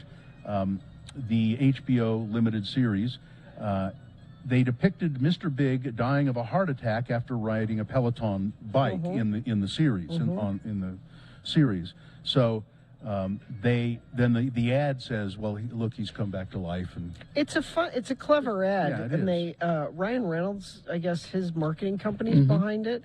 And he's, has a fabulous sense of humor. And it was a funny ad, and they got it out really fast. Oh, yeah. Every single sexual assault accusation must be taken seriously, Peloton said. We were unaware of these allegations when we featured Chris Noth in our response to the HBO reboot. So, and Christopher Noth keeps saying this is absolutely not true. So. Let's see, court cases are moving forward in the Real Housewives of Salt Lake case, criminal case against a pair of members of the Real Housewives Salt Lake. A federal judge refused to throw out the criminal indictment against Jen Shaw after her lawyers complained of a pair of Homeland Security agents participating in a recent Hulu documentary about the case. The appearances and publicity of the documentary, they argued, will interfere with her right to a fair trial. I think they have somewhat of an argument there. The government's conduct has eradicated Ms. Shaw's right to a fair trial with an untainted jury pool. said her attorney. Well, the judge said, I'm not moved by that. You are dismissed. Nonetheless, let's see. And then there's another lawsuit, criminal case against Mary Cosby. Mary Cosby has been set for trial. She and her son Robert are facing misdemeanor charges of providing unlawful shelter to a runaway and contributing to the delinquency of a minor. It was his girlfriend or something. Is it his girlfriend? Yeah. So there you go, those two. So this must be making Andy Cohen extremely happy. Sure. Oh, yeah. More and more attention. Yeah. Now, let's move on to other things. Even as scientists race to understand more about the Omicron variant of coronavirus and the threat it poses, one fact is abundantly clear. It spreads quickly everywhere it lands. In South Africa, Omicron spread twice as fast as the Delta variant. In Britain, officials have estimated 200,000 people are becoming infected with Omicron every day. In Denmark, cases are doubling roughly every 2 days. Early data from the United States suggests that Americans will not be spared. No part of the country will be safe from Omicron, said a disease ecologist at Georgetown University. Delta remains the dominant variant nationally and was driving a surge in cases anyway. But once Omicron gets in here, and so I guess both of them will be. Yeah, Delta hasn't gone anywhere. Delta and Omicron are teaming up. Yeah. To make things even worse. And if you haven't got your booster yet, it seems like the booster helps quite a bit against both of these variants. So get your booster. Scientists believe that the vaccines will provide protection against the worst outcomes. There is early evidence, for instance, that T cells, which can help prevent infections from progressing to severe disease, should still recognize the variant, and boosters are likely to provide additional protection against the infection. So get your damn self vaccinated. If you've heard of people getting it that are vaccinated, they necessarily haven't gotten the booster yet. So, we have a breakthrough case. I don't know that they are tracking the cases where people have gotten it with the booster, but I think it's less likely to happen with the booster. I think you're absolutely correct about that. Utah leaders, though, still don't want to do anything. They don't want to legislate anything. Nope. Because, back a few weeks ago, or whatever it was, Representative Paul Ray from Hooper. Is it Hooper? Yeah, Republican from Hooper. He introduced a bill that was called, the COVID end game. This is the way this is it. It's over, and we've legislated that, so we're in the clear. And then he quit the legislature and went to work at the health department. We don't want to make dumb people mad. That's really what it is. Yeah. Dumb people are mad. We don't want to make dumb people mad. They won't vote for us. And remember, now 3 children have died of coronavirus here in Utah. 3. And I think we reported yesterday 9 deaths overall and over 1,000 infections. Get your kids vaccinated. The former CEO of McDonald's has repaid the company $105 million. Well, former executive Steve Easterbrook, who was ousted by the company in 2019 for having an inappropriate relationship with a subordinate, has... It was a fry cook. It was... it might have been, I don't know. Has returned $105 million in cash and stock to the company in one of the largest, what's called here, clawbacks in the history of corporate America. Mr. Easterbrook has been engaged in a contentious battle with McDonald's for the past year after the company sued him for lying to investigators at the time of his dismissal. As part of the deal announced Thursday, McDonald's agreed to drop its lawsuit against Mr. Easterbrook.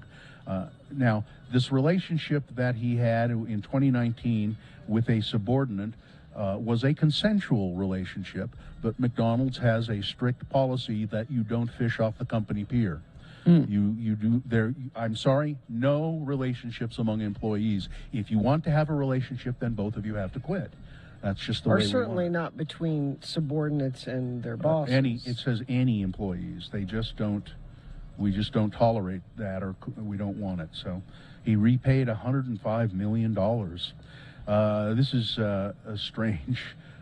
New York's Attorney General is investigating the death of a 29-year-old man who was badly burned when he was shot with a stun gun. So he had doused himself with hand sanitizer because he's probably crazy. All right, yeah. Having an altercation with the cops, and he put hand sanitizer all over himself. They hit him with the stun gun, and he caught on fire. Wow. He was in a burn unit for quite some time, since October 30th, and he did not pull through.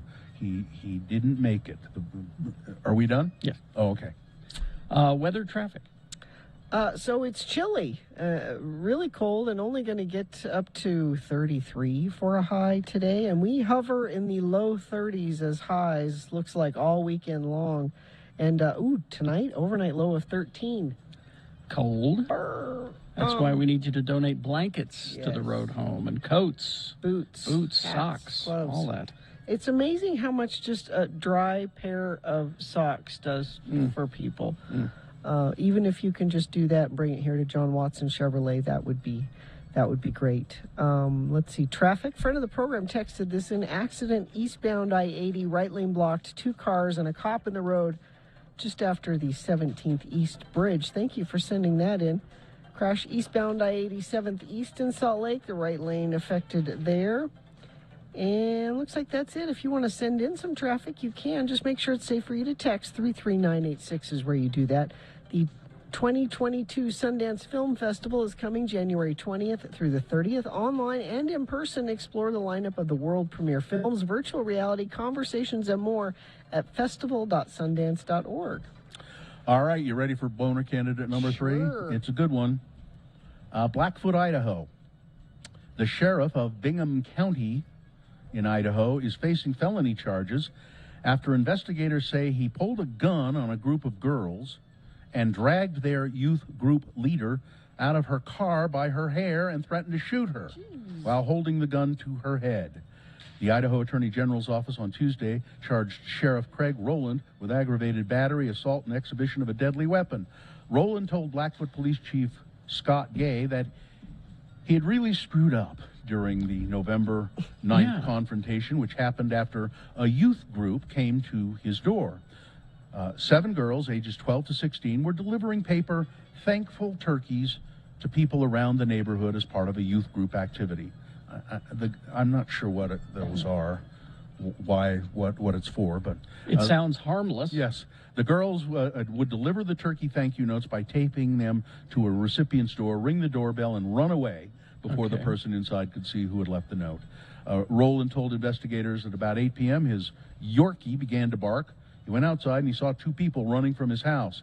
Well, I better get my gun. That's the only thing you could do is chase them down from your home. The girls returned to their youth leader's car, giggling, and told her that they tried to leave the turkey but had nearly been caught by Craig Rowland, so they were unable to deliver it. The groups delivered another thankful turkey to a house nearby, then returned to the sheriff's house to try again, not knowing that there was any problem. Rowland told police after a few minutes he saw the people running, he got his gun, and he said, I had one alcoholic beverage earlier in the evening. One big one. Yeah.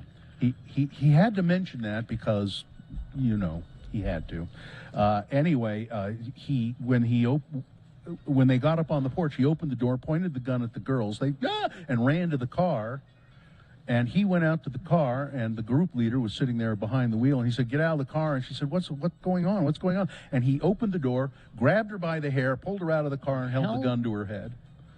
Yeah. One drink, huh? I'm sure that's... I told you, one big one. No, really. I just had one. He says, this is frickin' bull S. He said frickin' bull S? Yeah. Frickin' bull S. He's toast. Yeah.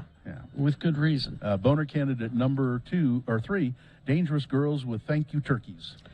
All right, there's your third candidate. Let's review the first 2 and vote. Boner candidate number 1. Well, we were trying to teach the little bounders a lesson. The Tony Chocolonely Company apologizing after deliberately leaving out chocolate in an advent calendar to make a point about how chocolate is produced. Boner candidate number 2, in our next ad, we were going to milk them. A dairy brand in South Korea apologizes after a milk ad depicting women as cows causes an outcry. And if you watch it, you can see why.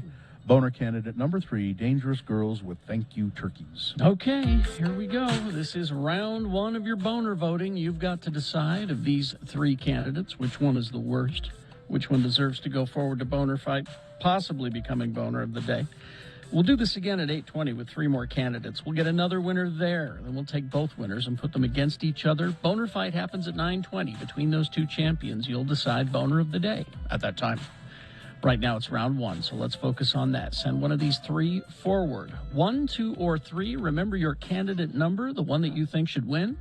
Put that single digit in the message of a text, and then text that to 33986. Pretty easy to do. Or you can call the producer's booth. They'll take your voice vote back in Salt Lake at 877-602-9696.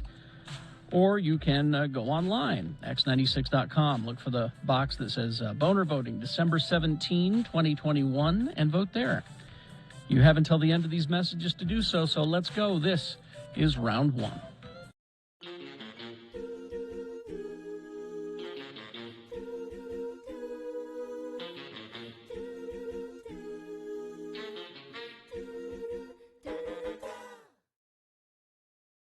Organ. Spell it with me now. O-R-G-A-N. And now we'll use it in some dialogue. Here they are then, our 2 Utah men, Elder LeGrand R. Dunn Jr. and his disreputable friend LeVar. Again, the word is organ. Thanks for joining me here to the hospital and keeping me company, LeVar. Brother Jensen from my ward is having his prostate tuned up, and we're taking turns waiting at the hospital for word. He hasn't got any kin or nothing, so the elders' quorum is helping out. Least I can do, LeGrand. You've always been a good friend to me, so I thought I could just keep you from getting bored. Hospitals give me the willies, though. Ooh, yeah, not the best place to be spending the day, but Elder Jensen needs our support. I always give blood, too, just as long as I'm here. They don't let me donate blood, you know, because of that unfortunate dose of hepatitis I had a few years back. I remember. You were as yellow as a lemon for about a month. That's right. Looked like one of them Simpsons cartoon characters. Mm-hmm. Hey, hand me that People magazine there, would you? This one here with Mickey Mantle on the cover? Yeah. Too bad about the Mick kicking off like that right after a liver transplant. Well, he abused himself, LeVar. Smoking and drinking. You should take a listen. You know, my cousin up in Portland had to get a transplant. He's doing fine. That was a couple of years ago. Oh, I didn't know you had kin up to Portland in the Northwest there. Oh, yeah. My entire family comes from Oregon. We got started in Eugene, Oregon, but then moved to Portland, Oregon when I was just a shaver. Well, how come you moved to Portland? Your dad get a better job? Nah, we moved to be closer to Mom after she was committed to the Oregon State Mental Hospital just outside of Portland. Turned out okay, though, because the welfare office in Portland was open on Saturday. By the way, LeVar, what kind of transplant did your cousin get up there in Oregon? Hair plugs. Got himself a hair transplant. Well, that's real serious surgery. Hey, now don't you go making light of that. Them things can get infected.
Okay, 7:46, and we're at John Watson Chevrolet in Ogden, 3535 Wall Avenue, taking your donations to the road home, your blankets, your coats, your boots, things like that, socks.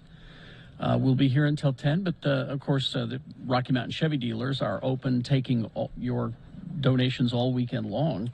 Yeah. I can't remember when they stopped taking them. We'll have to find out. I think we'll talk to Corey later. Yeah, we'll ask because Corey. there's a big caravan of Chevys that head to the road home from all the different Rocky Mountain Chevy dealers to take all the donations there, and we'll ask Corey later about All right. But, yeah, we're here till 10. We're giving you prizes if you come down and see us. We got donuts and chocolate milk and things like that. So The sun is coming out, and you can start to see a little bit. This is what I love about my hometown of Ogden. You are right against the mountains. It's just beautiful, absolutely beautiful. All right, let's award round one of your boners. And round one of the boner voting is brought to you in part by a stir fry. And Robber's Roost Campsite Cordial Rock and Bourbon. Enjoy this rich, warming, spiced whiskey spirit straight from the bottle, or pour it in a tin cup and sip it by a fire. On shelves now at select DABC stores, produced by Water Pocket Distillery. Well, I'm here to tell you, this was a blowout. Number one, we're trying to teach a little, the chocolate company, 5 votes. Number two, now I would have thought number 2 would do quite well. Yeah. In our next ad, we were going to milk them. Maybe if you didn't see it, maybe it was hard to I visualize. tried to describe it, but but isn't it enough to say a dairy company depicting women as cows? Yeah, that's all I need to see. Yeah, okay. That only got 6 votes. A boner candidate number 3, Dangerous Girls with Thank You Turkeys, 39 votes, and wins round 1. There you go. That's your winner of round 1. It goes forward to Boner Fight. It might be Boner of the Day. Round 2 happens at 8:20. We'll do this again. 3 more candidates, get another winner. And then we'll send both of our winners to Boner Fights at 9:20 is when you will vote for Boner of the Day. And then Dave the Flower Guy will come in and tell us who Boner of the Week is. This is his last one of the week, of the month, of the year. I think he's going to be on the phone with us. Yeah. Probably. Is this a sponsored feature? Yeah, Bouztique will be open every day in December, 11 a.m. to 7 p.m. for holiday entertaining needs, including wine, gift bags, corkscrews, coupes, and wine glasses, bitters, barware, plus gift cards, free parking, 315 East Broadway. Have another drink, it'll make you feel better. Have another drink, it'll feel alright. If you feel down and you're under the weather, have another drink and you feel alright. Yes, indeed. That song can mean only one thing. Jimmy the Wine Guy is with us, and I believe Jimmy is in our studio in downtown Salt Lake City. Good morning. Hi, Jimmy. Jimmy was, we had heard a rumor that you were going to drive up here to Ogden. And we were like, you're crazy. Don't do that. Don't do that. I heard you had donuts. It's Oh, true. Well, that's true. What booze pairs well with donuts? That's a question. Annie. Jimmy Santangelo, he's the impresario of the Wine Academy of Utah. You can go to wineacademyofutah.com and see all of the stuff that they do. Jimmy, what have you got for us today? We don't have any booze in front of us. I know. I'm sorry about that. We do have a delicious one here in the studio, though. This is Bombay Bramble, brand new product by Bombay Gin Company. You may have heard of Bombay before, making delicious gin and tonics. This is, and you can tell that color, nice red color. This is infused with blackberry and raspberry. And it's just, it's not sweet. It's delicious. It has all this herbaceousness, the juniper, the botanicals and essences of a traditional gin, as that's the base here, their traditional Bombay. and then they layer in fresh raspberries and blackberries. Just beautiful, not only great color, but the aromatics and the flavor. The way that you make this, you just have a little bit. I did a 2 count, 1,001, 1,002, and a little bit of tonic water. And what you do with the tonic water is you just throw it right in there. This is Fever Tree Tonic with infused lemon already. So this is a great cocktail on the go. Look at that beautiful color. Really says the holidays. Really says the holidays. And on your behalf, I'll give it a little taste. Okay, I'll thank give you. you a little Make that sacrifice. Please.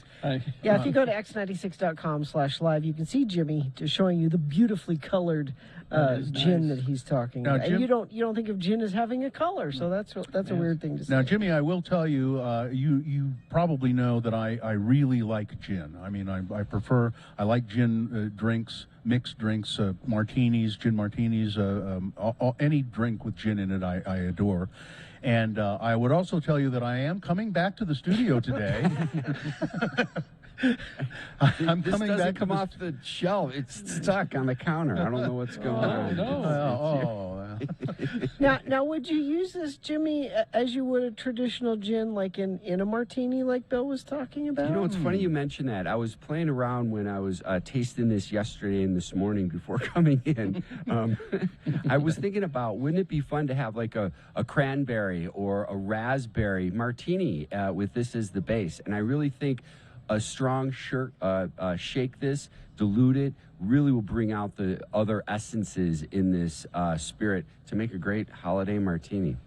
Hey, do you have now I'm going to ask a question, and I think people, we have Jimmy for another segment, right? Yes, we do. So I'm going to ask a question, but you all can ask Jimmy questions about booze, about etiquette, about what booze to drink with what, about holiday gifts, maybe? Yeah, all of that. Anything you're booze related or wine related. So I'm going to ask this question, Jimmy. Do you have an opinion on the Fever Tree? Do you care whether it's sugar free? Do you mind that? You know, that's a good question. I've purchased the Fever Tree. I think it's the ginger beer, the lower sugar. They have one that's a lighter sugar. And I did notice it has more of a kick, actually. I found it to be more spicy because it doesn't have that balance of the sugar in there, the glucose in there. Yeah. Now, see, I kind of like Schweppes.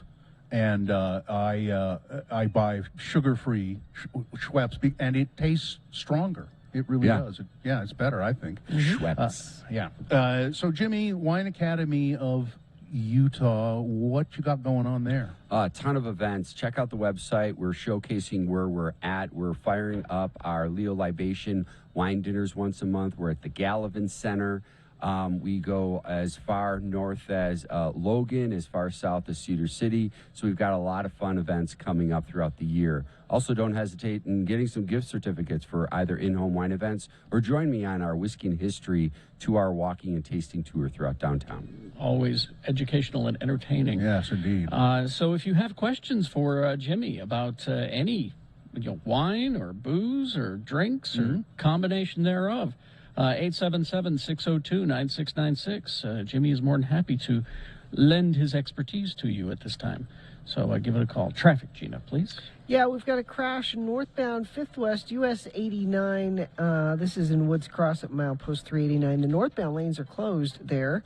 Crash eastbound I-87th east in Salt Lake, milepost 125, right lane affected there. Westbound I-80 17th east in Sugar House. That is also the right lane affected there. And let me check our message stream. Texts are coming in for Jimmy, too. You can do that if you can't get through on the phone. 339-864. Traffic and booze questions, too. You can do both of those there. Moochie's would like to thank their loyal customers for supporting their locally owned and operated business. Moochie's has been voted Best of Utah for over 17 years. Dine-in, delivery, and pickup available. All right, 877-602-9696, or text your questions to 33986 for Jimmy Santangelo, Jimmy the Wine Guy. Manscaped.com. You will get 20% off and free shipping with the code X96 at manscaped.com. People love that free shipping, and I think they also love the 20% off as well. All kinds of great products there. It's probably not too late to get your stuff for Christmas. And they've got the trimmers. They've got all of those those wonderful products. I love the Lawnmower 4.0 trimmer. It's one of the best hair trimmers I've ever owned, and just terrific. The skin safe technology makes it great. It's even waterproof. They also have other products that they've launched a line of shampoos and colognes. Let's see, the Manscaped Refined Cologne with the same signature scent that's in all the Manscaped formulas. Great complement to your collection. Body wash from Manscaped. All of that stuff is available. Go and take a look at manscaped.com for your daily grooming routine stuff and good gift giving as well. So use the code X96 at manscaped.com. You'll get 20% off and free shipping with the code X96 at manscaped.com.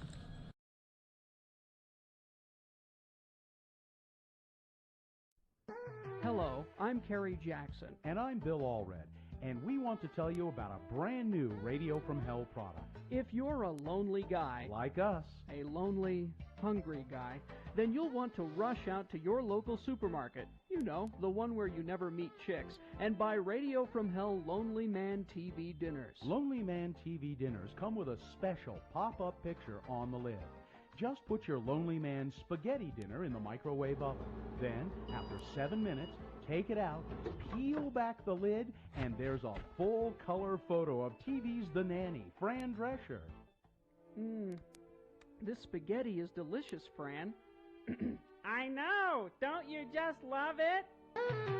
You'll never have to eat alone again with Radio from Hell, Lonely Man TV dinners. Try the soul food dinner, and you'll be dining with Tina Turner. The ribs are mighty fine, Tina. Have some more black-eyed peas, honey child. Wow, it's just like she's really here. Try all of the Radio from Hell Lonely Man TV dinners.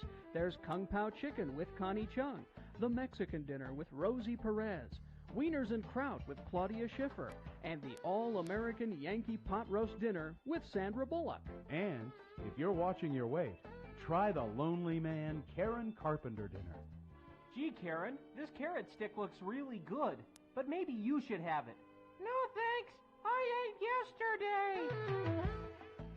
You'll never eat alone again with Radio from Hell Lonely Man TV dinners in the frozen food section of your local supermarket. Now available at Reams.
Okay, it's 8:02, and we've got Jimmy the Wine Guy back in the studio in Salt Lake. We're at John Watson Chevrolet in Ogden. And questions are rolling in via text. Tons of questions for Jimmy coming in, but we'll take your phone calls at 877-602-9696. Maybe people are, want to remain a little anonymous, perhaps.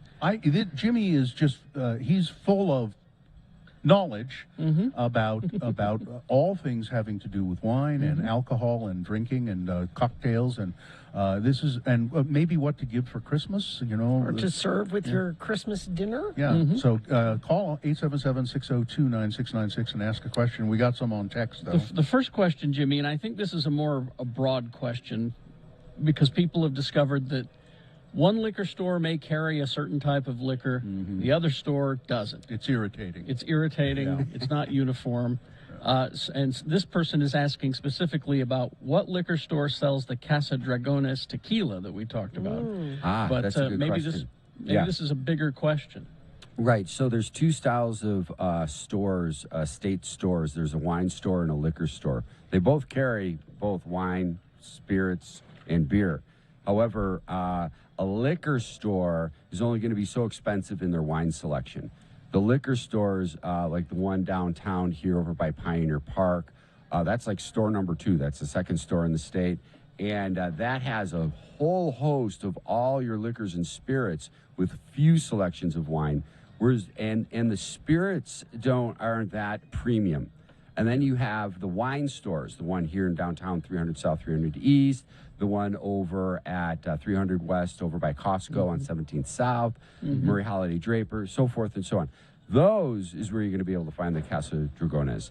And they have their premium wines. They have even wines and spirits. And they even have a lot of wines behind a glass case. So this is where you can get a $1,200 bottle of wine, a couple $100 bottle of wine. Yeah, they also have they have a limited amount of spirits, but I noticed that they have some spirits behind a glass case as well. Yeah, because they're so expensive. So I guess the DABC app or the that's what I website use, probably is what you should do. It's dabc.utah.gov, I think. That's what the guys guys and the women that work at the store use. Yeah. I was buying some booze the other day, and the guy at the checkout was trying to help somebody on the phone, and he was using that app to tell him where to find what he wanted. Bill, don't you have a hold at the liquor store like Carrie does at the comic book store? Well, you have a shelf in the back.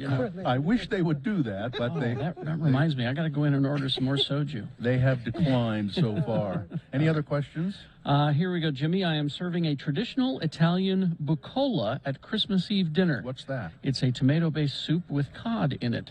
We've always paired it with white, but would you suggest any reds? It also has leeks, onions, garlic, bay leaf, green pepper, and cod. Yeah, you'd go over. Oh my God! Red. What time are we coming over? I love it. Exactly. Sounds great. A light-bodied red. You might want. There's one called by Bastianich. Schioppettino is the grape varietal. It's from the Friuli wine growing area. This is a lighter style. It's kind of like the Pinot Noir of the North, which is also a selection that you could use. Pinot Noir, something light-bodied. A high fruit, low tannin, because especially with that vegetable and the rich deepness of that soup, you don't want anything too tannic red to pair with that. It would offset it. How about a Beaujolais, Jimmy? Yeah, Beaujolais would go great, particularly the Beaujolais Nouveaux, as well as there's one that comes to mind called by Brock Cellars called Red Love Blend. Or Love Red Blend. So Brock Cellars Love Red Blend. Slight chill on that. I think that would go really good with your holiday dish. And Ivy reminds me it's abc.utah.gov because, of course, the state has to make it complicated. Oh, really? Yes. It's not DAB? Oh. No, Jesus. ABC. Oh, boy. Anyway, question for Jimmy. I'm a home brewer. One of my favorites is a whiskey-aged stout. Normally, I soak my oak chips in Jameson, but would like to try something local. That's a waste of Jameson. What is a good local whiskey to use on that? That would be great. You know, if you want to maintain that thin style, that lighter style of Jameson, you would have to go with a lighter style of a whiskey. Jameson's made with a malted barley, so there are barley-based spirits here in town. So if you want to do a parallel kind of a comparison there, a selection locally, Sugar House Distillery has a single American malt that you might want to use, as does High West has a single American malt. But the Sugar House one, I've done comparison side by side. The High West has this touch of smokiness, the peat, whereas Sugar House doesn't. Just that it's very grain oriented, malty oriented. It's beautiful. The barley. I'm raising my hand. I have another question, Jimmy. Can I ask another question? Somebody who came by John Dana. Watson, Dana? Dana. Yeah, Dana, who came by John Watson today to bring some stuff for the road home, brought each one of us a bottle of wine or alcohol. And the one he gave me is Salt Flat Spirits Bonneville Bourbon Whiskey. Do you know much about that? Salt Flat's one of the newer, well, they've been around 3 or 4 years, distillery. I've had an opportunity to taste through their lineup. Really, it's delicious. So, but what I really love about the Utah distilleries is that they've really maintained their sense of Utahism, whether it's through name, sourcing ingredients, regionally local. They're family people. They own the distilleries are here. It's really neat. They're not just buying bulk juice whiskey, bringing it in and having a clever package to it. They're doing the hard work, and Salt Flats is one of them. Yeah, that's great to know. Here's a text question. This is, what's good to mix with Jack Daniels besides Coke? I guess he's bored of Jack and Coke. Try something new. So what do you suggest? Jack Daniels is one of those types of whiskeys that I have had it with Jack and Coke, but I really like, you can try it as a Manhattan with some sweet vermouth, a little bit of bitters. That would be a stir-down drink, but perhaps moving from Jack and Coke, you might want to, it's a 2-to-1 part cocktail, so 2 parts of your Jack Daniels, 1 part of sweet Italian vermouth. Shake that. You can even add a little bitters, like Angostura bitters. Shake that and strain it into the glass. Traditionally, you would stir that down, but I'm suggesting, because you're moving from a Jack and Coke, it might be a little too strong and robust. Excuse me, got some gin caught in my throat. And what you might want to do is strain that into a martini glass, add a brandy cherry. I think you'd be good to go. That's a really creative answer, because the only one I was going to come up with, if you're tired of Jack and Coke, why don't you try Jack and Pepsi? see how that goes. See, and Jack is sweet to me, so I mix it with Diet Coke and Diet Pepsi. Let's see. Here we go. Jim, I got some grappa in Italy when we were there. Do you have any suggestions of drinks with it? How do I drink it neat? I heard it has to be chilled. Thank you. I am not a fan of grappa. I do not like it either. Strong.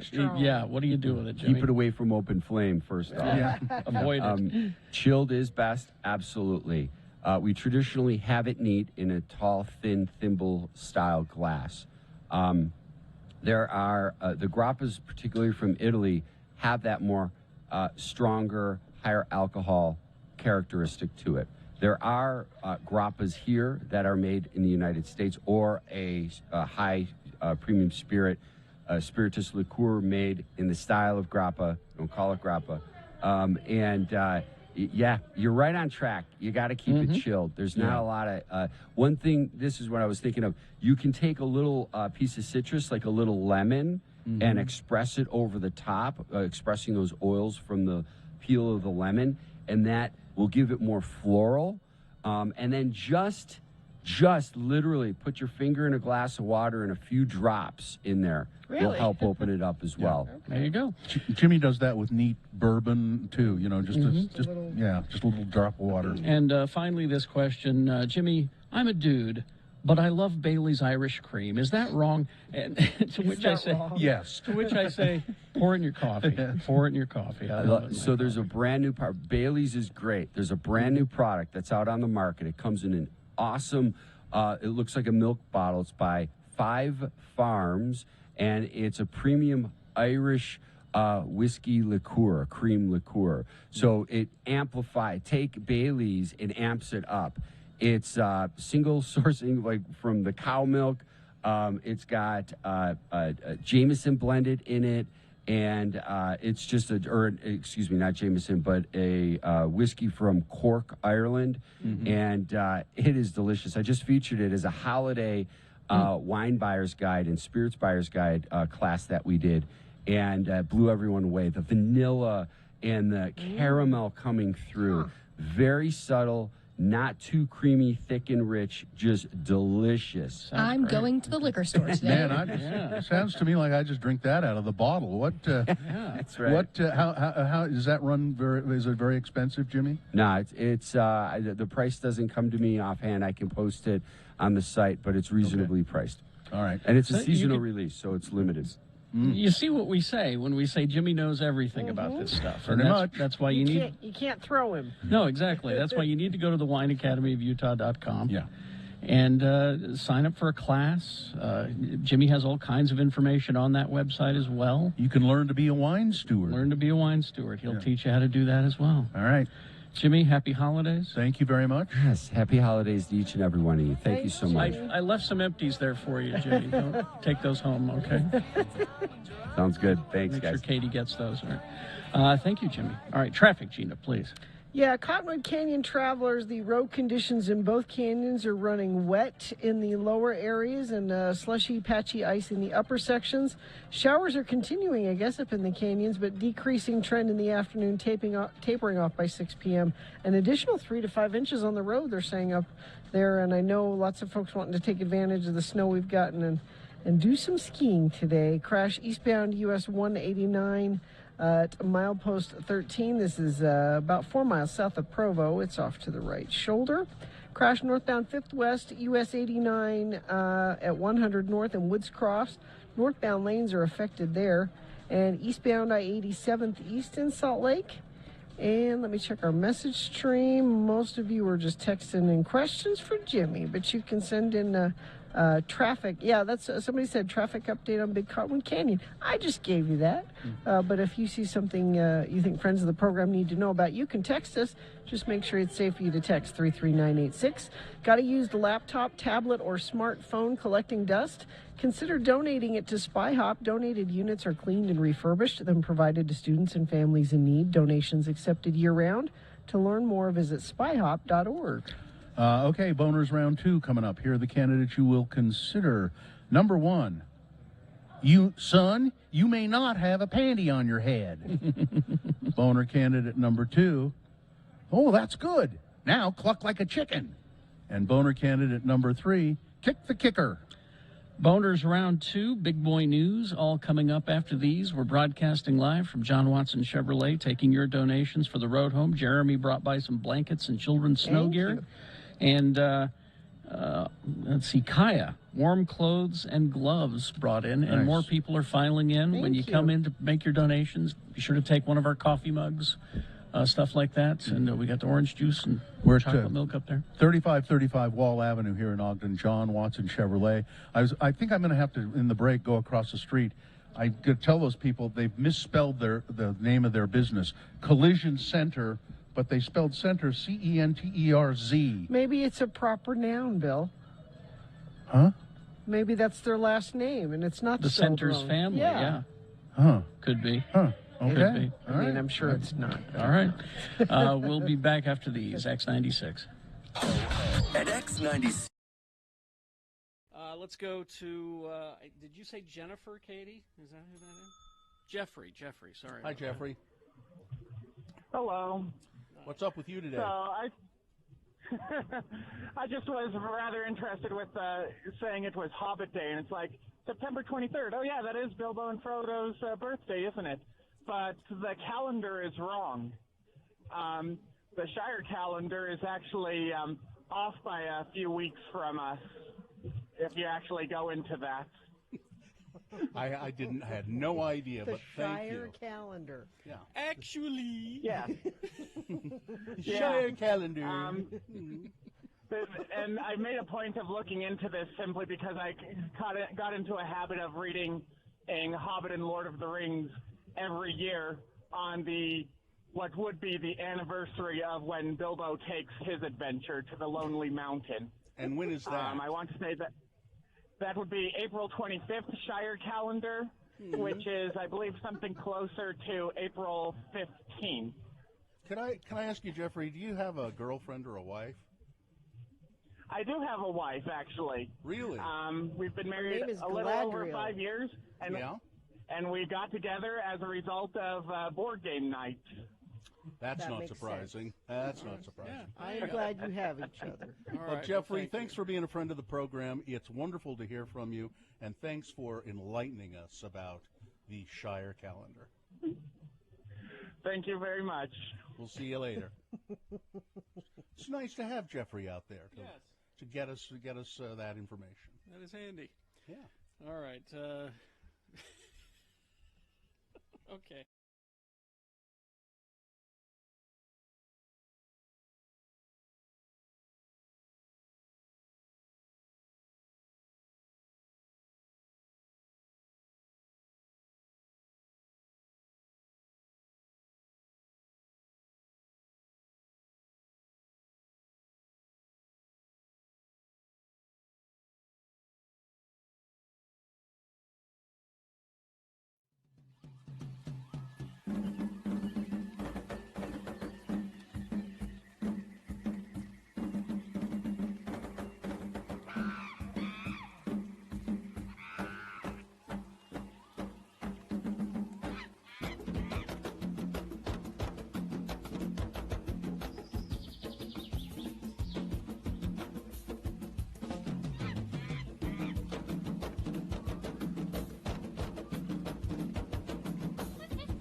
All right, 8:20 right now, and we are broadcasting live from John Watson Chevrolet.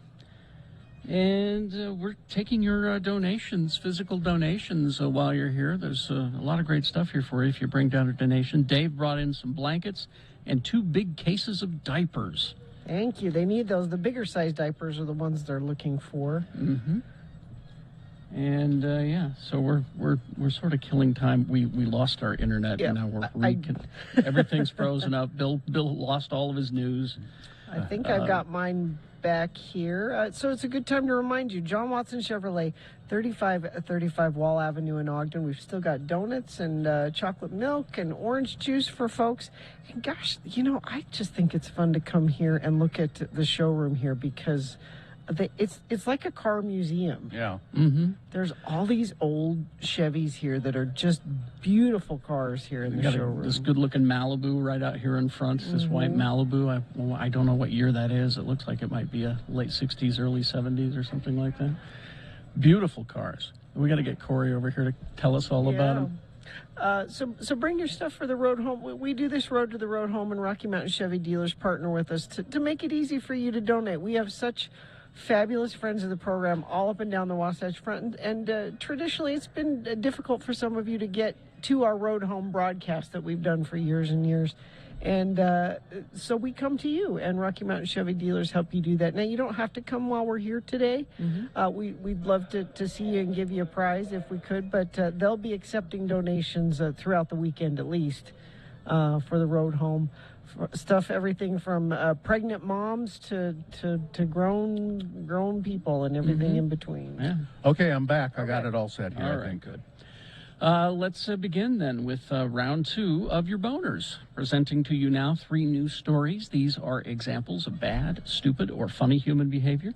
And you will decide with your vote of these 3 candidates which one is the worst, which one deserves to go forward and join the battle to be boner of the day, going up against the winner of round 1's voting.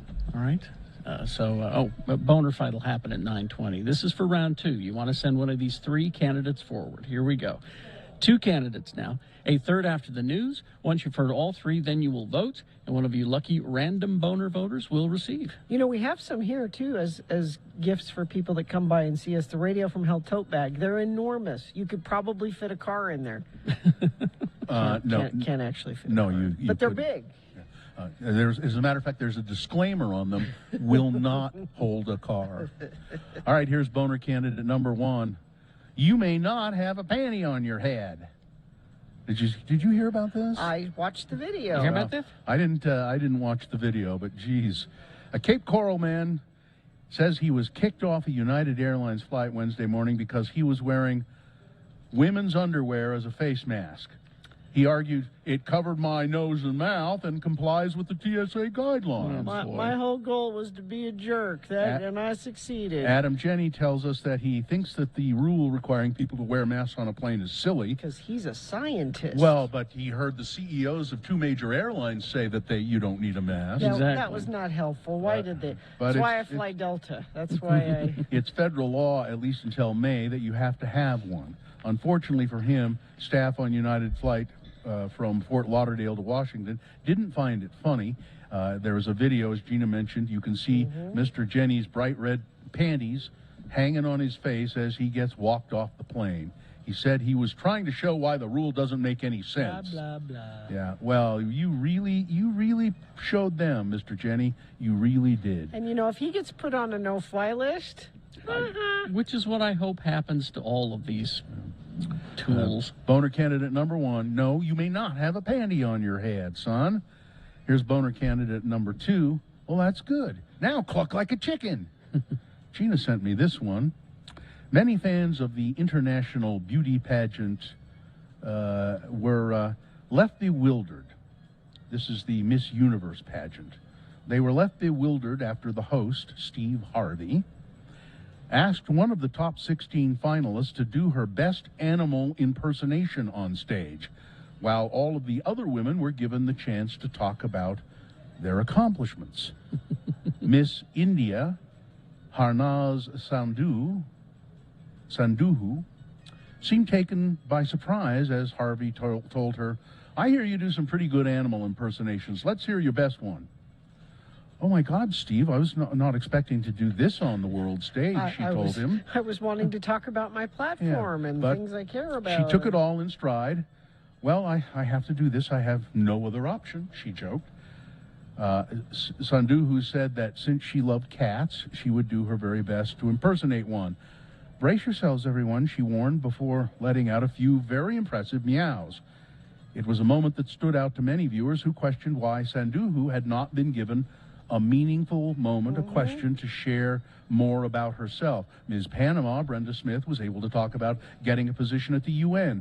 Ms. Great Britain, Emma Coleridge, discussed learning about Medusa's origin story and inspired her to fight against gender-based violence, and so on and so on. But for some reason, Steve Harvey says, impersonate an animal, will you? Now, Ms. Sandhu, from India, she is a women's empowerment advocate who has helped her mother teach women's health and hygiene at various refugee camps. That might have been nice to let her mention on stage. Yeah. Boner candidate number 2. Well, that's good. Now cluck like a chicken. Coming up in a moment, boner candidate number 3, kick the kicker. Boner candidate number 3 for round 2 coming up after this. Big Boy News and Opinnuendo brought to you by... Give your loved ones smart gifts this holiday. Visit the Planet Fun Store at Clark Planetarium for science-themed toys and gifts for all ages. Enjoy 3 floors of free exhibits or take in a show while you're there. Open 7 days a week at the Gateway. Plan your visit at clarkplanetarium.org.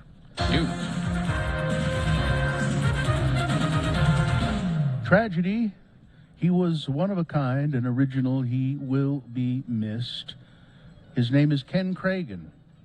Now, the entertainer, humanitarian Harry Belafonte was so inspired by the Do They Know It's Christmas, the record released by an all-star lineup of British and Irish musicians in 1984 to raise money for famine relief in Africa, that he wanted to do something similar with American musicians. Okay. But Mr. Belafonte, in his late 50s at the time, knew he had to recruit current stars to pull off the idea. I need a younger generation of artists, he said. The ones at the top of the charts right now, people like Michael Jackson, Lionel Richie, Cyndi Lauper, those people. And he said, when I looked at management of those artists, I thought, I don't really want to do this. I don't want to have to manage them all to get them all together to do this. See. And then I thought, I know, Ken Kragen. Mr. Kragen, after some persuading, latched on to Mr. Belafonte's vision and became a pivotal behind-the-scenes force in creating the We Are the World event, the collaborative song recorded by a huge array of stars, including Harry Belafonte himself. And he got Kagan got all of those stars. He's the one who did it. So he's a cat wrangler. Yeah. He's the one who did it. He's the one who made sure that they were all in place when they needed to be, and he was the producer. The divas. Yeah. So it was a massive job, and he died at the age of 85. People are starting to talk about the Matrix Resurrections that's going to be coming out next week. It's been screened for the press and some other viewers. First reactions to the sequel from Lana Wachowski are pouring in. This is not only the last major movie premiere to round out this year's winter season, it's also the first Matrix film since 2003, The Matrix Revolutions, and the fourth film in the franchise. Well, it's got, Keanu Reeves and Carrie Ann Moss is back, and pretty much everybody's back.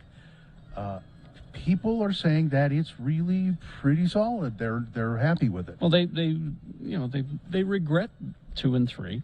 They should. They were should. terrible. But they said, we think we figured it out. And here you are, number 4. This one works. Yeah. There was a side-by-side photo of Carrie Ann Moss and Keanu back from when the original Matrix and then the current Matrix. Side-by-side I haven't seen it, but let me guess. They haven't changed. Pretty much. Yeah. Pretty much have not changed. They both look great. Yeah. It's amazing. I don't know. They have really highly paid people to keep them like that. But I actually saw a tweet a day or two ago that I really enjoyed of Keanu Reeves, and it had a picture of Keanu Reeves in the movie Speed, and it said, if you think Keanu Reeves is good looking now, wait 10 years, and then it jumped ahead to, I don't know what it was, but it had like 4 or 5 different, oh, you think he's good looking? Well, 10 more years, there's John Wick. Oh, you think that's good looking? And he gets better looking the older he gets. He was asked, by the way, if you could be one of your characters that you, in real life, would you choose John Wick or Neo? From The Matrix, and he said, I really would not like to be John Wick. I would be miserable. I'd be Neo in a heartbeat. Yes. And Carrie, for you, Pink Floyd recently and quietly, did you know this? Released a trove of 12 live albums on Spotify and other streaming Not 12 services. songs, but albums? Yeah, 12 Wow. live albums. Yeah. The band hasn't publicly commented on the recordings. They didn't release a bunch of press about it. Now, when you call it an album, it's not like you could buy it as a record. Yeah. They weren't available. They're releasing these on Spotify secretly to make sure that the rights continue to be owned by them. The widely circulated titles are, well, I won't read them all. Yeah, they're all at different places, and it's their 70s, early 70s stuff before the stuff that you're familiar with. Tucker Carlson could do it, and so could Laura Ingraham, Mark Levin, Donald Trump himself. Forever? One of these conservative figures could go on the radio or on the TV and explain that the Omicron variant has placed much of their audience in grave danger. They could remind people that have been skeptical of vaccine at times that they should get vaccinated, but they should tell them that the Omicron is different. it's so contagious that it may quietly sweep through the whole country. And as they issued that warning, they could, and again, we're talking about Tucker Carlson, Sean Hannity, Laura Ingraham, Mark Levin, all of those people. Go on TV, issue the warning. They would still be able to take their usual swipes at the political left. They would still be able to mock panicky liberals for wearing masks outdoors and forcing children to sit apart in cold schoolyards. Conservatives don't need to do any of that. They just need to take a COVID-19 vaccine, the Trump vaccine. Yeah, that call would it save that their even. life. Sure. You know, they could do all these things. The writer of this column says, I don't have any illusions about how likely this scenario is, but I do think that unvaccinated Americans, who are disproportionately Republican, are now in even more danger than a few weeks ago. Why do they hate their fans? Well, Why do they want them to get sick? And here's the other thing, is that there was a guy who just resigned from Fox News who had been there for a very long time. I retweeted the article. It's in The Guardian. And he says that the people who, these people, these pundits, don't believe a lot of the things that they are saying. Oh, yeah. They're saying it because that's what their audience wants to hear. The vaccination gap has created a huge gap in death rates, one that has grown sharply during the second half of the year. Red America, the Republican America, is dying or getting infected with coronavirus at much higher rates than the rest of the country. Professional sports leagues across the United States are dealing with the COVID crisis as a rash of cases is forcing the NHL and the NBA to postpone games. NFL teams had to scramble to fill roster spots for absent players amid multiple COVID-19 outbreaks in 2020. The hope this year was that a high vaccination rate and strict adherence to protocols would stave off a surge in infections. Until this week, it seemed to be working, and now it's not. Yeah, they've had in all sports, hockey. Forgive me football, for panicking. basketball. Forgive me for panicking. Okay, just forgive me for panicking. Bill, I don't blame you. I haven't want to meant. go home and stay. So the world has gone insane. Parents and concerned citizens are asking TikTok to take down a disturbing trend that threatens violence at schools across the United States. The anonymous social media threat has suggested that shootings and bombings could take place on 17th of December, today, in schools across the country. The threat comes in just over 2 weeks after 4 students were killed and several others injured in Michigan. It has prompted school officials in a number of states, including Arizona, Connecticut, Illinois, Montana, New York, Pennsylvania, to beef up security. They're doing it here. Several school districts have written, this is TikTok. Yeah. This is the country has gone mad. It has absolutely gone mad. Oh, and I would remind you, and I'm not really a conspiracy theorist, but it is odd that TikTok's owned by the Chinese, isn't it? Isn't it? It is. Yeah. Let's see. The family of a missing Snow College student, Madeline Allen, they're asking for the public's help in finding her. It's been 72 hours since she was last seen. Investigators don't know where she could be. She walked out of her dorm. Not like her to. Yeah, not at all. She walked out of her dorm and nobody has seen her in 72 hours. She was up there at Snow College in Ephraim. Let's see. The panel that is looking into the January 6th insurrection has subpoenaed a retired colonel, retired Army colonel with a background in information warfare, who had circulated a detailed and extreme plan to overturn the 2020 election. A retired Army colonel. The world has gone insane.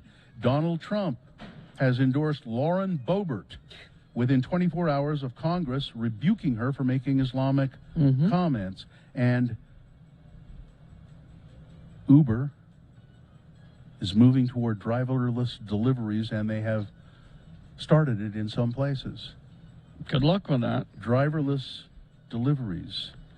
Look, if I'm having food delivered, I don't want to have to get out of my house to go to the car to get it. I want it brought to me. So. You know, I have used DoorDash only a couple of times, and it just always surprises me because I forget. Somebody rings the doorbell or knocks on the door, and then I know the food is coming, and I go there expecting to see somebody there and handing me my food. No, they dash. They just leave it on the porch and they run away. I kind of like that. Yeah, I do too. I really like it. All right, that's it. Sports weather traffic. Oh, brought to you by, are you searching for Pokemon? Locally owned Haster Games has the best selection of Pokemon, Dungeons & Dragons, Magic, and more. Shop online at HasterGames.com or visit the store 6831 South State. Curbside service is available. Well, I always try to find sports stories that I think Carrie might like. And you know how at the end of the football game when you win, you dump like Gatorade on the coach's head? Which seemed like a waste to me. But that's really stupid. Well, Bill. Yeah. So we have all the bowl games coming up, right? And there's been suggestions that instead of Gatorade, you whatever you dump on the coach's head corresponds to the bowl you're in. Like say the Doritos bowl, you dump Doritos. You're going to dump Jimmy Kimmel on somebody? I was going to end with that one, but you know the Frosted Flakes bath at the Tony the Tiger Sun Bowl. Yeah. I'm sorry I stepped on your obvious joke. The Sugar Bowl, a big thing full of sugar. Sure, I like it. The Cheez-It Bowl. Oh, that would be fun. Cheez-Its. Yeah. Okay. Now, the gross one, though, is the Duke's Mayo Bowl.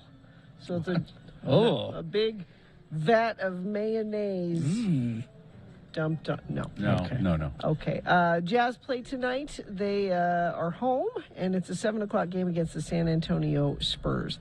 That's your sports. Weather, it is cold and going to be so for days. Slight chance of some showers today, continuing, only about 40% though. And then the haze starts building back in for the weekend. So be thinking about your driving out there. Try to not do that if you can help it. Only going to be highs in the low to mid 30s. Looks like all the way through Monday. Overnight lows really chilly tonight, 13. Which is a good reminder that we are looking for warm things for our homeless friends. We're here at John Watson Chevrolet in Ogden, collecting blankets, coats, hats, warm clothes, because boy, is it going to be cold tonight. Traffic. We have a stalled vehicle eastbound US 6. This is in Utah County, milepost 181, the right lane closed there. Friend of the program asking how the canyons are. I know you're anxious to get up and ski and take advantage of the new snow we've got. Cottonwood Canyon travelers, the road conditions in both canyons are running wet at the lower end and slushy and patchy ice in the upper sections. Showers are going to continue decreasing into the afternoon, tapering off by 6 o'clock, perhaps an additional 3 to 5 inches on the road. But they're open and would love you to come on up and take advantage of that new snow if you so desire. Let's see, crash northbound I-15 21st Street in Weber County. And if you see something, you can text us. 33986 is where you do that. Injured in an accident, everyone deserves an advocate. Call 801-355-5550 or go to UtahAdvocates.com. All right, here's boner candidate number 3. Kick the kicker. This is bizarre.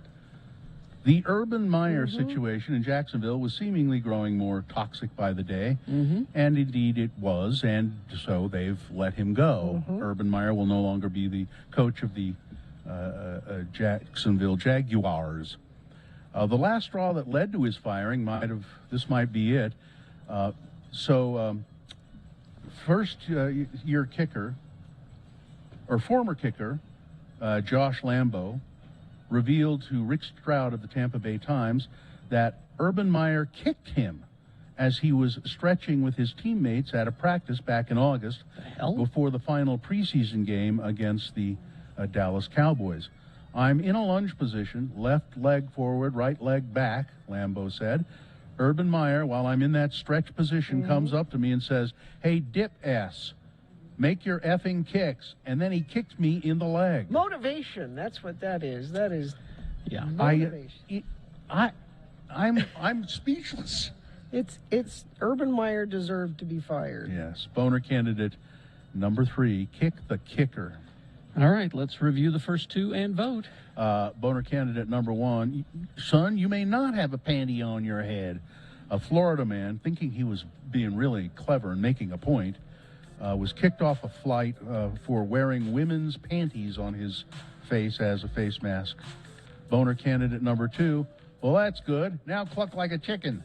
Steve Harvey asking Miss India to do an animal impression. while other Miss Universe contestants got to speak about their accomplishments. And boner candidate number 3, Kick the Kicker. All right, there we go. You've got to decide of these 3 candidates, which one is the worst, which one should go forward to boner fight, get that chance to become boner of the day. 1, 2, or 3. Remember your candidate number, the one that you think should win. Put that single digit in the message of a text. Text that to 33986. That's one way to vote. Another way to vote is call producer's booth down in Salt Lake in the studio, 877-602-9696. They will take your voice votes. You can also go online, x96.com. Look for the box that says Boner Voting 12/17/2021, December 17, 2021, and vote there. All right? If you don't see that box, refresh your browser. It'll appear. You have until the end of these messages to do it, so let's go. This is Boners Round 2. I was so nervous to talk about it, Robin. I mean, they're so secretive, those two. Oh, I know, Howard. The only reason I knew was because I'd been asked to. They asked me to make a speech. They did what? Yeah, they asked me to make a speech, Robin. Oh. Evidently, I'm in demand. I mean, I'm very friendly with Justin, you know. I mean, I like him very much. I like him. Well, I knew that you had his phone number. Well, I really like him. I even said in my speech to them that if one of my daughters brought home a guy like Justin, I'd be pretty pleased. I mean, except for the SE tattoos. He's got some hugging weird ones, but except for the fact that I gave him a journal to draw in, and he draws pictures of dead zombie babies with blood dripping out of their head on almost every page. I said those 2 things might disturb me, but aside from that, Robin. You said all these things at the wedding? No, I didn't say those in the speech. I was miserable at having to speak at the couple's reception. But you should have been honored, Howard. Well, I was just worried about it, but I had everybody laughing. Everybody was laughing. They had these little tiny chairs. There was a table, and then when you sit down, and the chairs are like these little poofs. These little pillow poofs. Oh, I love those kind of chairs. Yeah, I know you do, Robin. That's because you got a big ass. Oh, Howard. But I love your ass, Robin. It's a big wide ass, and I know you like those. Let's get back to the wedding, all right, Howard, all not right. my ass. Well, I'm 6 foot hugging feet. I'm a grown man with a skinny ass, Robin. I got a skinny ass, not a big wide ass like your ass. Back to the wedding. All right. Did you at least toast the cup? Oh, this is going. I love the Howard Stern show, by the way.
Austin, and we are broadcasting live from John Watson Chevrolet, 3535 Wall Avenue, taking your physical donations for the road home, the road to the road home. Tyler brought by diapers, socks, and a sweater.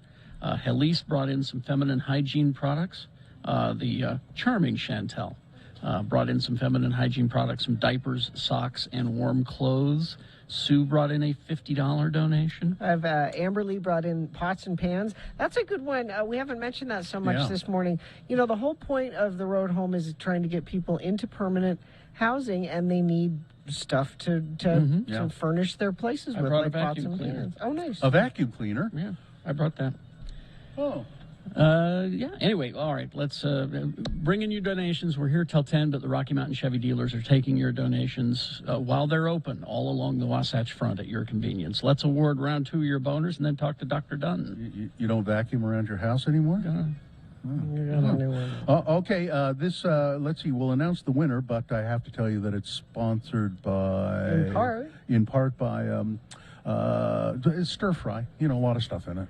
And the key to good sex is good communication. Reveal your best pleasure at Black Velvet Boutique, Utah's locally owned by women sexual wellness resource, open 7 days a week, 595 South State in Clearfield. The voting was evenly spread among the 3 candidates. Number 1, you may not have a panty on your head. Number 2, that's good, now cluck like a chicken. Number 3, kick the kicker. Very close voting among all 3. It could have gone either way, or both, or all 3 ways. But the winner turned out to be, by just a bare few votes, boner candidate number 1, you may not have a panty on your head. There you go. It's the winner of round 2. It goes forward to Boner Fight. It might be Boner of the Day. You will vote for Boner of the Day at 9:20. That's when we'll have Boner Fight. Dr. Angela Dunn is on the phone. The chief of the Salt Lake County Health Department. Good morning, Dr. Dunn. Good morning, guys.